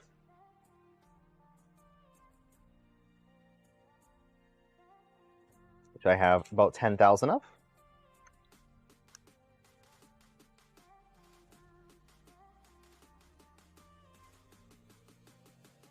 Hopefully everyone is enjoying the build so far. I certainly am. It's an interesting build because it's very much like a 2.4, just smaller. So for this, I'm going to screw them in a little bit, make sure they all go in well, and then tighten them up. Okay. Get that nice and tight against the motor. These ones you can give a little bit of torque because you're screwing them into the motor. Just again, make sure you're not applying torque on a ball end driver. Use the standard side if you have that. So I'm giving these a fair amount of torque, but not enough to deform the part. Luckily, this is a pretty thick part, so you should have a hard time deforming it. That looks like this. And I'm going to install the other... Oh, did I do it wrong? No, I did it right. I'm going to install the other one as well. Because I don't know which side the drive we just built is going to go on. We should really just build all of these before we try to assemble them anyway. But I want to assemble one to make sure we did it right. And just to kind of show the process. Yes, this is a lot of printed parts. It's about the same as a 2.4. When it's laid out on a table, it definitely looks a little bit more looks more... Looks like more. Oh, interesting. Okay. All right. This is interesting. I'm just noticing now that there are handles, and these ones would require preloaded nuts. But in the CAD, there's a 2-piece handle. I think I'm going to use a 2-piece handle just in case I have to remove them. Otherwise, I'd have to go in and preload some more nuts, and you know how I feel about that. So let's put those aside for now. But note that if you're using the stock kit, you'll have to preload nuts for the handle. There's just so many parts that I forget what I printed. It's all a blur. So make sure these are all screwed in well. So we have one of each for the left and right side. Next, we have the feet assembly.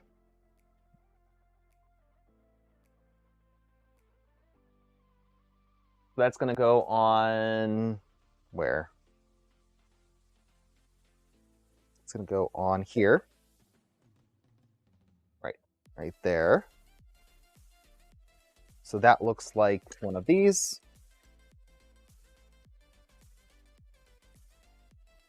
Trying to orient this. So the one I have is mirrored. How does this go? We will need a hex nut before we assemble this. But I think it goes like that. Does that look right? So yeah, the round part is towards the inside. All right, that's cool. So this is where our feet screw into. So I'll have to find our M5 nuts.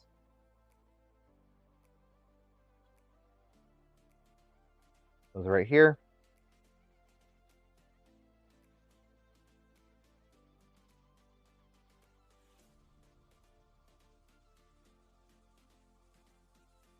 All right, so that drops into the slot. If I can drop it in straight, that would be even better.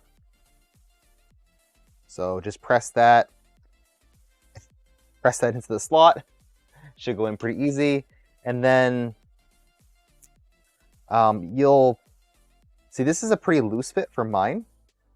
So you'll want to make sure that it doesn't drop into here. I would just take an M5 and screw it in, just to make sure it doesn't interfere. So M5 by 16. Let's get an M5 by 16 just to make sure that it won't fall out.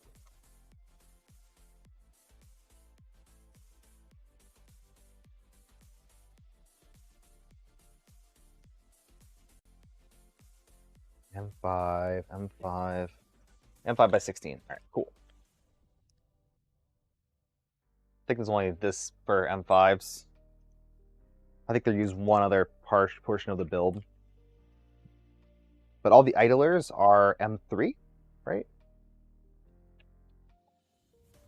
All right, so we'll turn this upside down, screw our M5 in just a little bit, just to hold it in place. Put this on here where it needs to go, just like that. And then put in our M3x8s. Most of the M3s here are 8mm. If you're screwing one part into another, it's generally an M3x8. That's what I've noticed.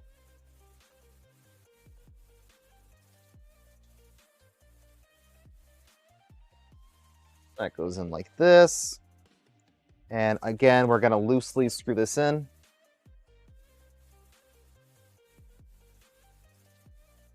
And then align it with the edges. So make sure that it's lined up well with both sides. And then if it is, screw them in all the way. Not a ton of force is needed here, just enough to make sure it's tight. Not a load-bearing part.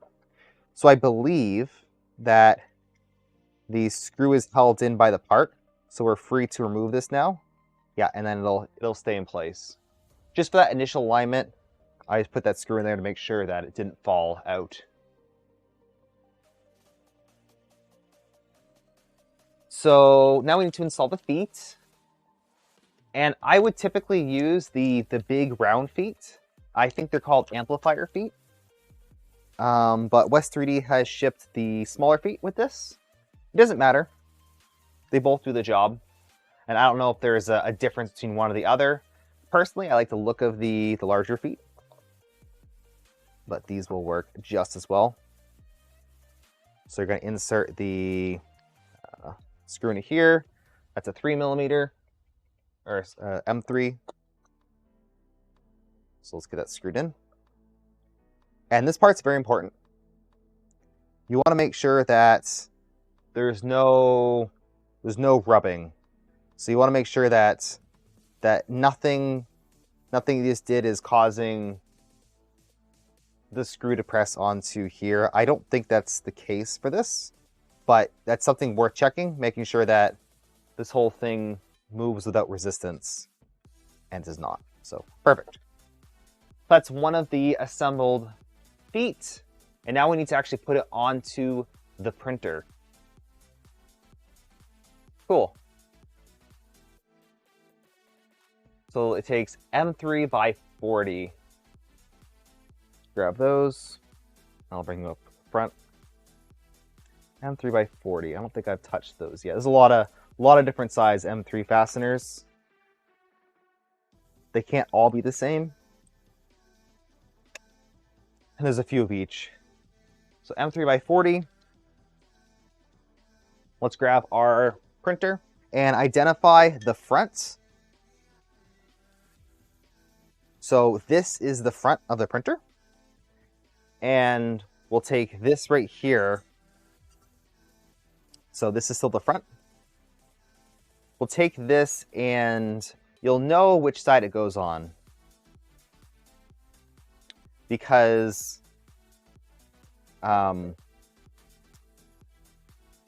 you want the hole for like this part right here, the circle. You want this part facing towards the front and back of the printer. Okay? So this is the side with the arrows, and then this is the front. So you want to go to your printer and then face this towards the front and then figure out which side it goes on. This one just kind of sits in place because it has little nubs. So that goes on just like that. And that screws in with two M3s kind of on the same hole,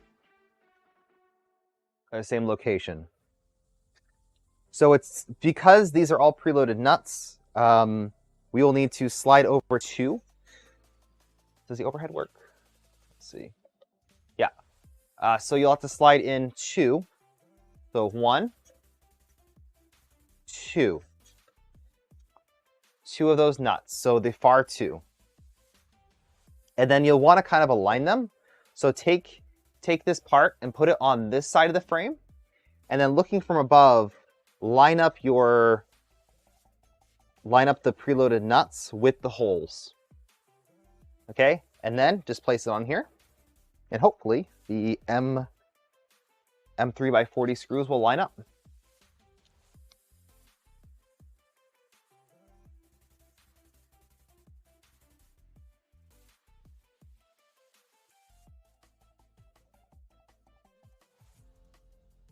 And hopefully grabbing the right driver is going to happen.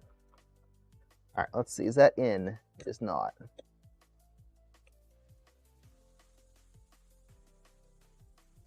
Not in. Let's see. Oh, so I need to slide over even more. I'm not actually looking at it from overhead, so let me actually line this up. Whoop.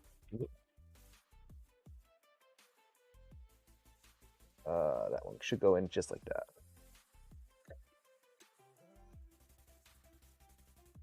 They're pretty close to each other. Once you do one of them, you'll get the idea. So screw in one and screw in the other. Now these are both, it's attached. Make sure that these sides are flush with the frame, and then tighten them down. And these ones you can put a little bit of torque on, but don't go overboard. Make sure it's on pretty well though. All right, so that is our first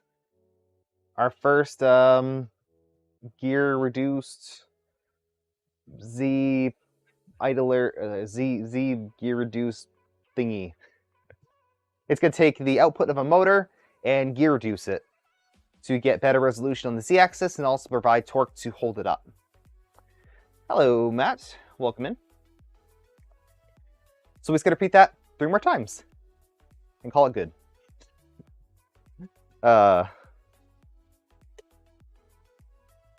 So that's one. Oh, I guess we can continue. We also need to put on the motor. So let's do that step. So we put on both orientations because I wasn't sure what we'd be using. But it looks like the flat side faces away from this assembly, so we'll need this right here. And that goes on like that. Let me get a close-up of this on this camera.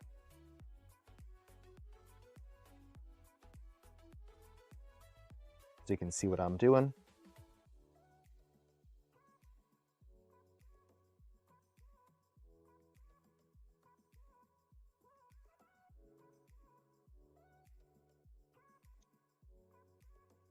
Oh, it's tilted.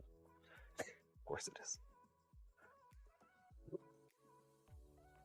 Try not to do that. There we go. No motion sickness today. Good enough. All right, so we have this right here. And then the motor will go in like that. And like I said, I opted to have the cables stick towards this side. But it's possible. Yeah, it's possible. Nope, it actually interferes. So yeah, we can't have the motors or the wires sticking towards the outside. It has to stick towards the inside like I have shown. So when you're installing the motor, make sure that these pins line up with the flat side on this. Easy. So now we need to assemble this. So these are 2 M3x8s. And just like before, we want to make sure that the nuts are in place. So I'm going to slide the printer in this direction to get all the nuts on one side, and then slide over 1, 2 nuts. And then do the same thing where I install these screws and then see if they line up.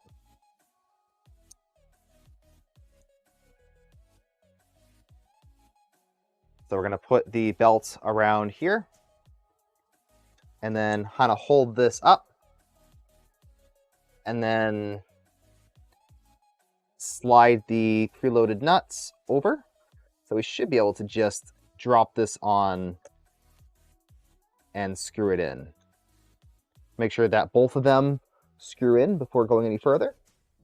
So that's perfect. So you'll notice that this is not correct. This is very much not correct. See how that is way too far? Actually, that's a really long shaft. That's a very long shaft.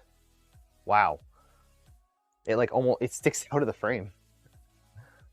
I will note that. The actual shaft of the motor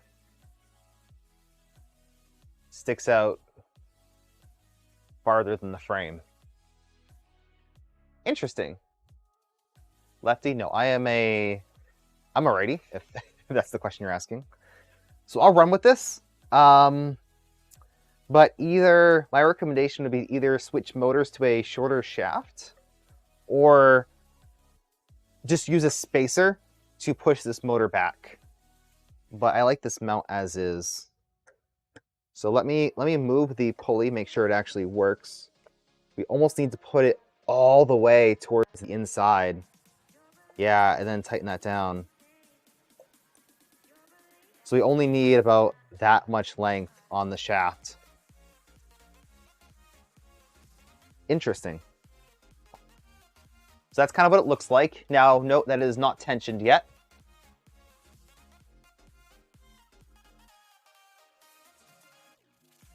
Does it tell us to tension it?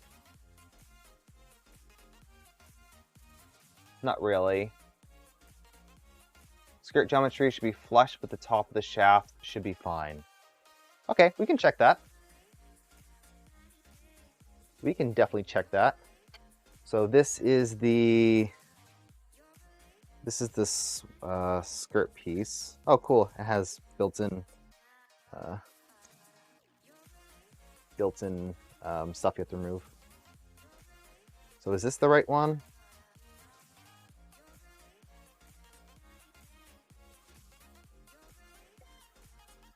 Does that go like that? Okay, so that goes on the other side. Let's find a mirrored version of that part.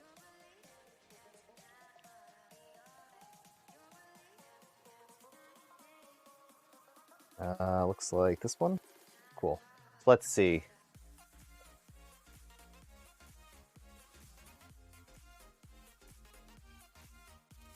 Does that go? No, that doesn't work. I'm just guessing what part it is. But it's neither of these. It's not this one. Not that one. Maybe it's this one?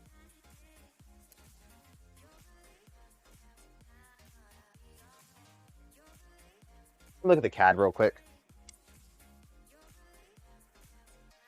There are two pieces, an outside insert. Okay, let's take a look at the CAD.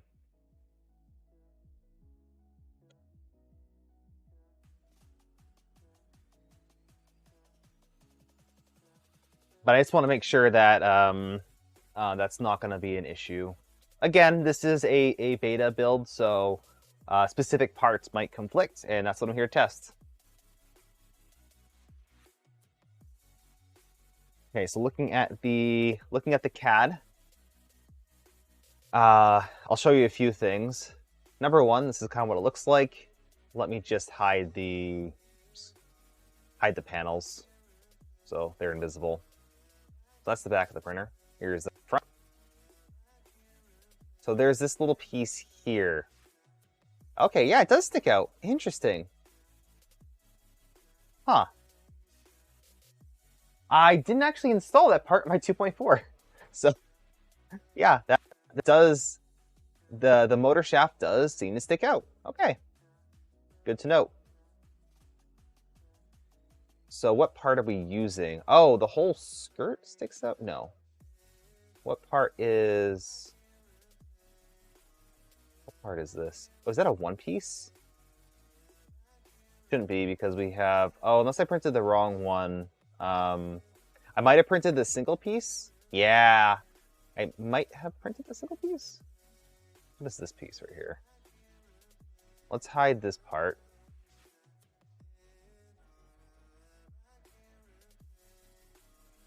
Interesting.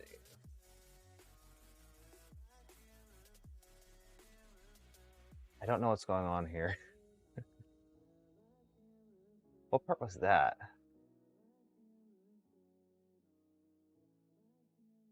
Looks like a single piece something. Now let's isolate it and see. This part? Is that a part? Do I have that part? Put all the long skirt pieces away. Yeah, I do have that. That does look like it fits. Okay, that does fit. So this is a skirt piece. It doesn't have to be installed right away. But I think in the repository, because we're using a screen, that there might be a different front to it. Or it installs perfectly fine, and I just use these pieces. Oh, yeah, never mind. That piece. That's the one. Probably, most likely. But I'll figure out which piece goes where. But yeah, that works. Glad we checked it out. Something to note. Over here. Something to note. On the top of the frame, these are the two-piece handles that I'm referring to. So there are two individual pieces, like this. So this one goes on the outside of the frame. And then this one goes on the inside of the frame. So this one presses down into the extrusion. And the other one presses up against it. And this combination holds it in place. And then you use a couple of screws to hold the whole thing together. I like this because you can remove the handle after installation. That, to me, makes a lot more sense. And if you're wondering what the build's going to look like, this is it. Here it is. So this one, is this using Boop? I can't tell. Nope, this one has using Clicky. All right, yeah. So there's a couple of variants of this build that you can use. This is the Clicky variant. So it has a little Clicky dock right here. It's a magnetic probe. The tool head will move over and pick up the probe and then mount to this dock down here. So that is an option, or you can use Boop. Let me know, but I might do both. I might start off with Clicky and then go to Boop just to show both installations. Let me know what you think about that. And I'll look up and see, which version of Clicky we can, which one we can use for this. I think we have magnets. I think we have enough stuff to build this. I'm not 100% sure. Personally, I like PCB Clicky. That's worked out pretty well for me in the past. And that's probably what I'd recommend if you're going to do Clicky. So I'll give some options.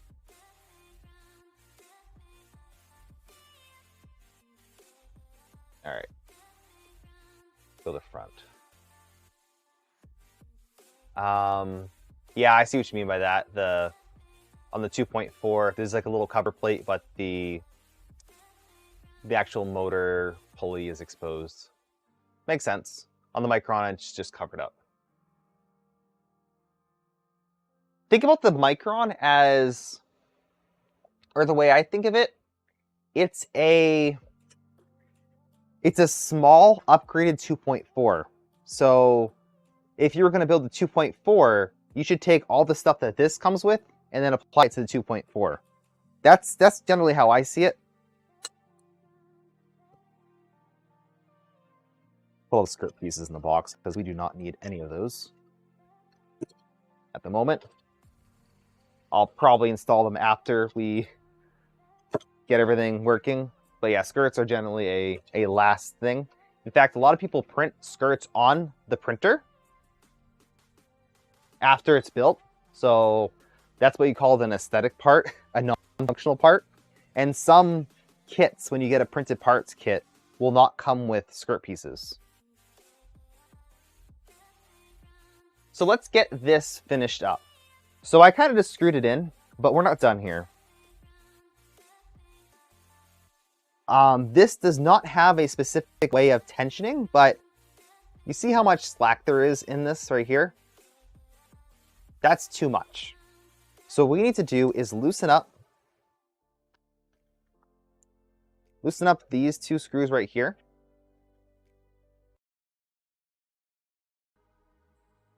Which I think they actually are. And then just slide the motor assembly, slide this whole thing this way. So slide it against here. So just pull it. Just kind of press your finger against this side and then tighten it. Now it's very important to make sure that it's straight. So you see how it has a little bit of wiggle room? Make sure that this front part is flush to the best of your ability. Just make sure that it's as straight as possible. Everything kind of looks straight. take some time to make sure it's good. But by pressing this against that direction, now we have more tension. It should not be super tight. It just is enough so it doesn't skip. So you should be able to spin this without any issue. And it shouldn't feel like, you know, you can hold this down with your hand and spin this, and it shouldn't feel like the belt's gonna come off. So I'd call this kind of a proper tension. What do you guys think? Yeah, it doesn't have the fancy tensioner like the V2. But I don't think it's really needed because you can kind of just feel it. So good enough. And that right there is the one of the Z drives for this printer. Start clicky, then show the setup of clicky. Okay, that's possible. Yep. Because I'm sure people want to go with both. Boop does have some, I mean, I'm not going to call them downsides, but it's not the same type of probe as clicky. So you might want the benefits of Boop. You might want something standard like clicky. But I think it's going to be either of those. So we're going to go and figure out which one we want to use. So let's finish assembling. Oh, that's the wrong one. No, not the wrong one. I gotta repoint this down. Bench. There we go. A little higher this time.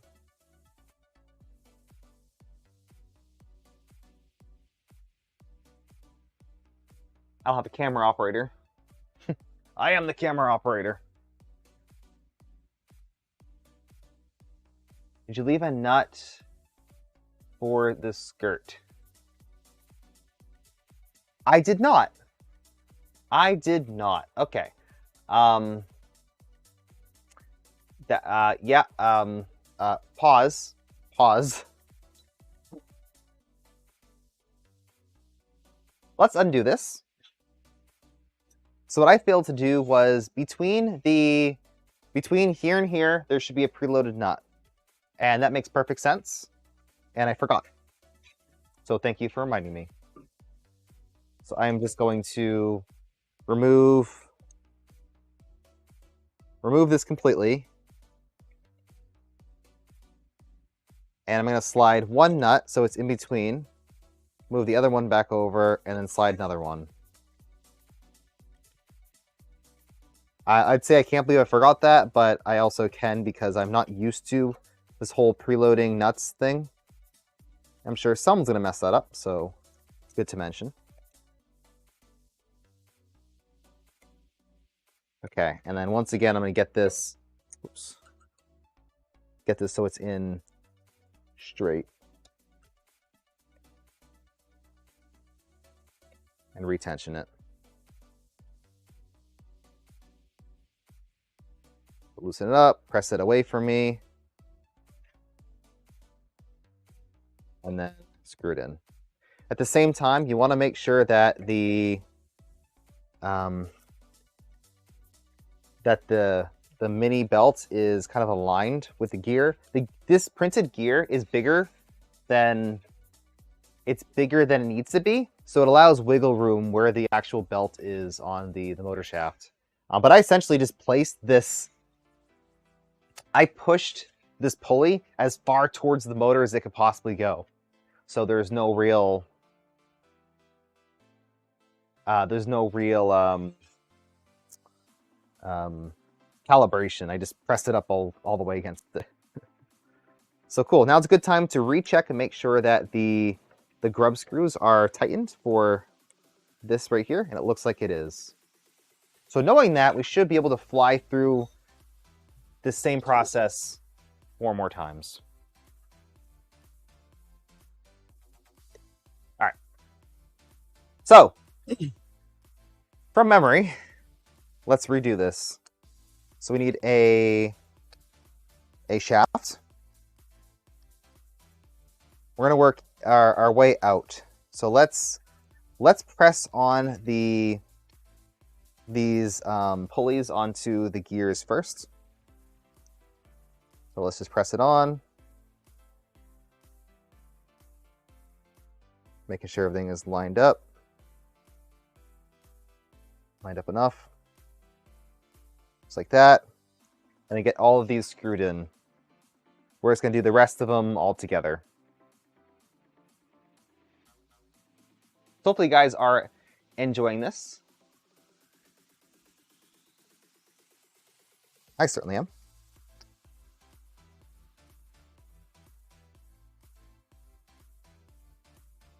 This actually takes the longest, installing these little grub screws. Okay, just enough so it's flush with the part. I'm going to do opposing sides.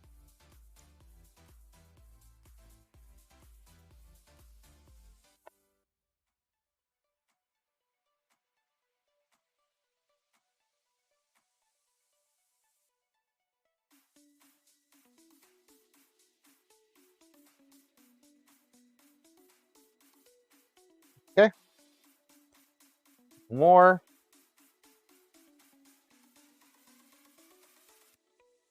I like to, so for this instance, I had four Z motors to do. And I wanted to assemble one of them to make sure that I had this whole thing, you know, I had the right idea, that I was doing it correctly. Because maybe I missed a step and I installed something incorrectly. Better to catch that with one of them versus doing it with all four. So for this, we did the first one, and now we are going to do the last four. If you feel confident, then you can do these all at once, but I don't know if I would fully recommend that. Do one at a time. But we're going to do these next three all together because we've already verified that the process seems to work. Whew, this is a little tedious, and it's a lot of force. It's actually quite hard to put these in because it's really pressing into the part. It's really digging in. I can see some plastic coming out too. So that's very snug.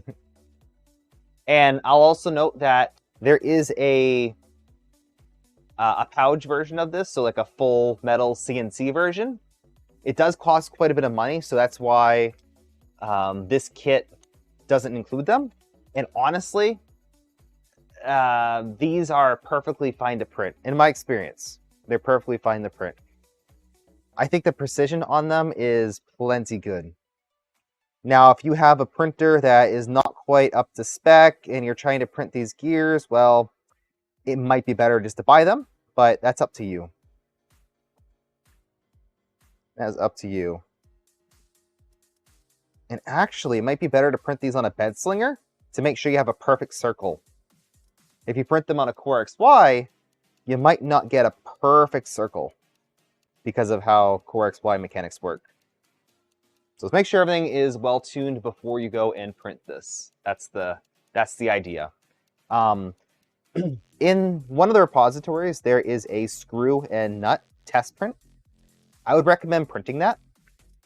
And that will let you know if your tolerances are good and if everything is lined up. If your circles are oblong, that'll show very clear on the little screw. It's essentially like a fidget toy.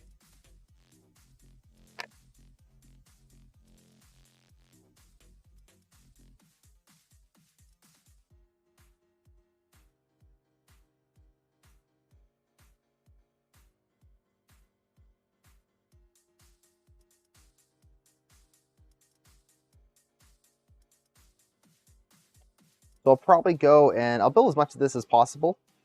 And I'll probably do another set of steps off stream. So let me actually get the rest of these in place.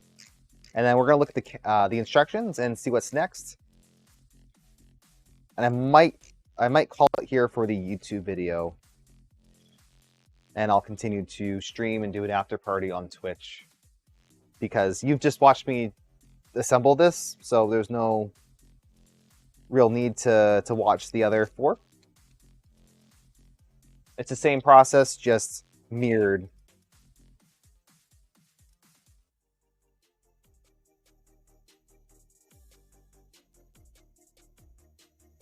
could probably do the top idlers. Oh, that's fun. We actually, well, we'll see if this works out, but I downloaded the beefy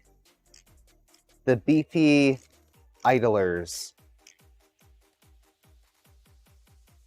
So there's the beefy front idler, and there's the beefy Z idler. And I have both of those downloaded and printed. I forgot about them. So let's see if we can find the parts for that. I think the assembly is going to be similar, but it's not going to be quite BOM. Did I print that for this? Actually, I don't know. Did I? Never mind. I might not have. Oh, no, that was for my other 2.4. I'm building two 2.4s at the same time. This one's a Micron. Not a 2.4. Disregard. I think there might be beefy idlers for Micron.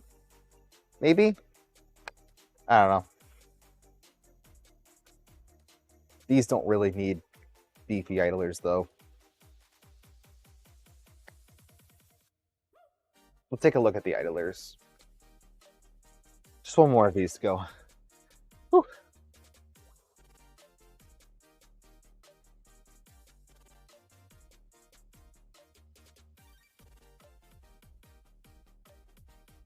And remember, I have not Loctited these screws. And for the purpose of the series, I don't think I am, but you definitely should.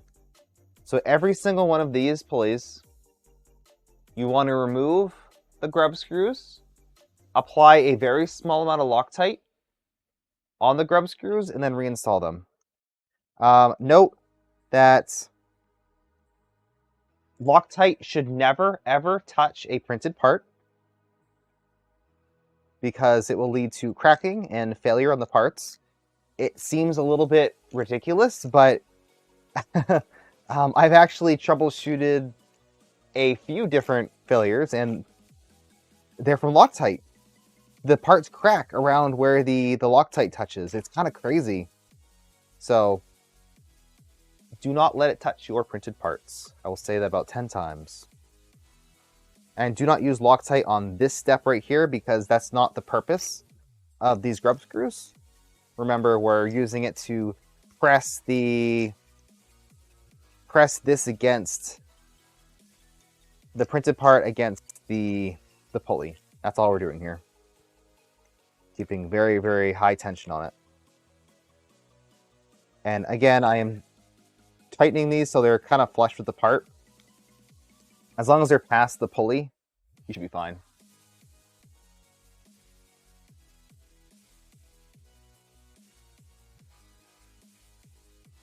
All right. I love how these look. I don't know if you can see it on the camera, but there's a bit of a sparkle to them because this is a Galaxy filament. I just love Galaxy filaments for printer parts. I highly recommend if you're going to build a printer, print parts in a fun color. Just print them in the fun color. You know, YOLO. Looks good to me. All right, so that's these three. Let's take a quick break and look at the instructions and see what's next. So we just did this step right here. And the next step is the Z idlers. So this is what I'm going to do off stream. We're going to finish installing all of these right here, making sure to tension them properly, making sure there's a nut in between here. Then we're going to install the Z idlers. These are very simple. It's just two parts that go up against each other, and there's a bottom screw. This goes up and down to allow for tensioning of the system. You'll want to start out with pretty much like one screw into the nut. Like that's it. You want to have this thing screwed in just a little bit. And then to tension it, you'll tighten this up. And that's how you tension it. This does not look fun to tension. How does that work? I'm guessing that you can access the head of the screw after this is installed. But then you install these bearings, you screw them into the frame, doing all 4 sides, noting the position. So you'll want to mirror this with the holes that are down at the bottom. So just pay attention to the orientation of these idlers. Oh wow, then put the bed on. So I gotta wait for the bed because I need the heater pad. So you can also wait for the bed. It's a very simple step. You just screw it on. It's recommended to just leave it off until you've built the rest of the printer. And then the gantry. So I'm gonna build as much of this as possible off stream. This is more or less a standard 2.4 gantry. There's nothing crazy going on here. It's just a small version of the gantry. A few things to note. This part right here has a special fitting for the cable. This is running a tool head PCB, so the cable will go from this gland fitting up into the tool head. So there is no drag chain for this because there are really not enough space for a drag chain here. You don't need one. It's such a small distance, you don't need that. There is a switch in here for the Y. Oh, okay, that's good to know. And I'm not sure where the switch is for the Z. It looks, or for the X. It looks like it's on here. You could also do sensorless homing. That's pretty common in a small printer like this. I'm not sure what I'm going to use yet. I might use switches if possible. That would be good. I like switches. And yeah, okay, that's where the manual ends. So yes, this is a work in progress manual. I think that's about it though. There's really not much more. So let's take a look at the CAD one more time. So we've installed the Z motors. We've installed this joint right here. So the next step would be build the gantry. The gantry is built outside of the frame. And you can essentially follow a 2.4 manual at that point. It's a very similar process. You want to make sure to get this screwed in. Now, I don't know if there's supposed to be a washer here. That's one thing that I'll have to ask about. If there is... Okay, there are 2 washers in between this part right here and this part right here. I don't think that this was pressed up against that part on purpose to show, but when you're done, this piece and this piece should be right up against each other. Let's see. Oh, the drag chain? Oh. Do I have my drag chain on the wrong side? Let's see. Well, regardless, I have the printed drag chain, which actually ends on... It looks like it terminates on the bed frame right here. So that's a slight deviation of what's shown here. But I'm trying to figure out how that works. How does that work? How does the printed drag chain work? I'm not 100% sure. Because it has to... Unless it goes on the side of here? No, because it... Let's see. Just talking out loud here. Let's go back to when we were assembling the frame. Right here. Chained up. If you're using the printed chain, then you need 3. So 3 on the top here, on this side of the... Well, I don't know if this is the rear view or front view. I'm guessing that that's the front view.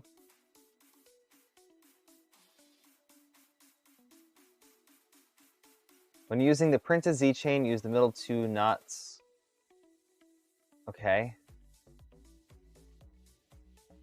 So we'll have to figure out where that terminates and then go from there. So I'll figure out the drag chain, how that works.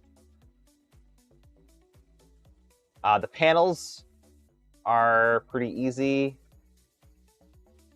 So it uses this foam. What size foam is this? It looks like 3mm foam. And it looks like I was shipped 1mm foam. So I'll have to verify that that's correct, because I noticed that on the gantry,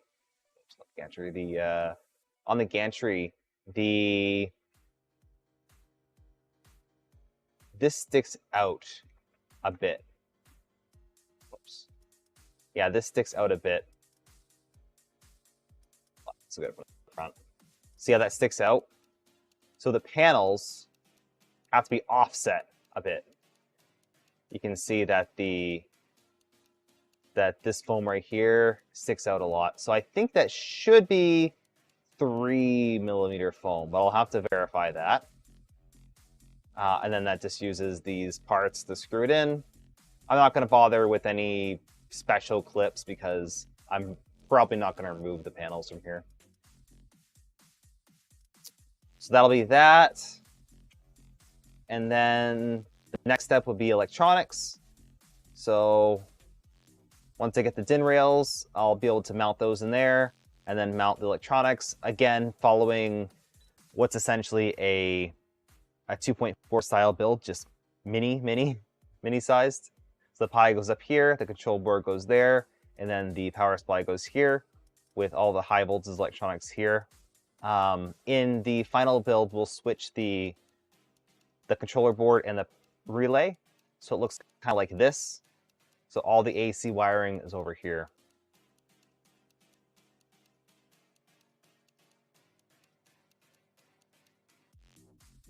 So once again, off stream, I am probably going to build this gantry. Doesn't take too long to do. And then I'm going to work on the tool head. So I'm not using this specific tool head. I am using a dragon burner.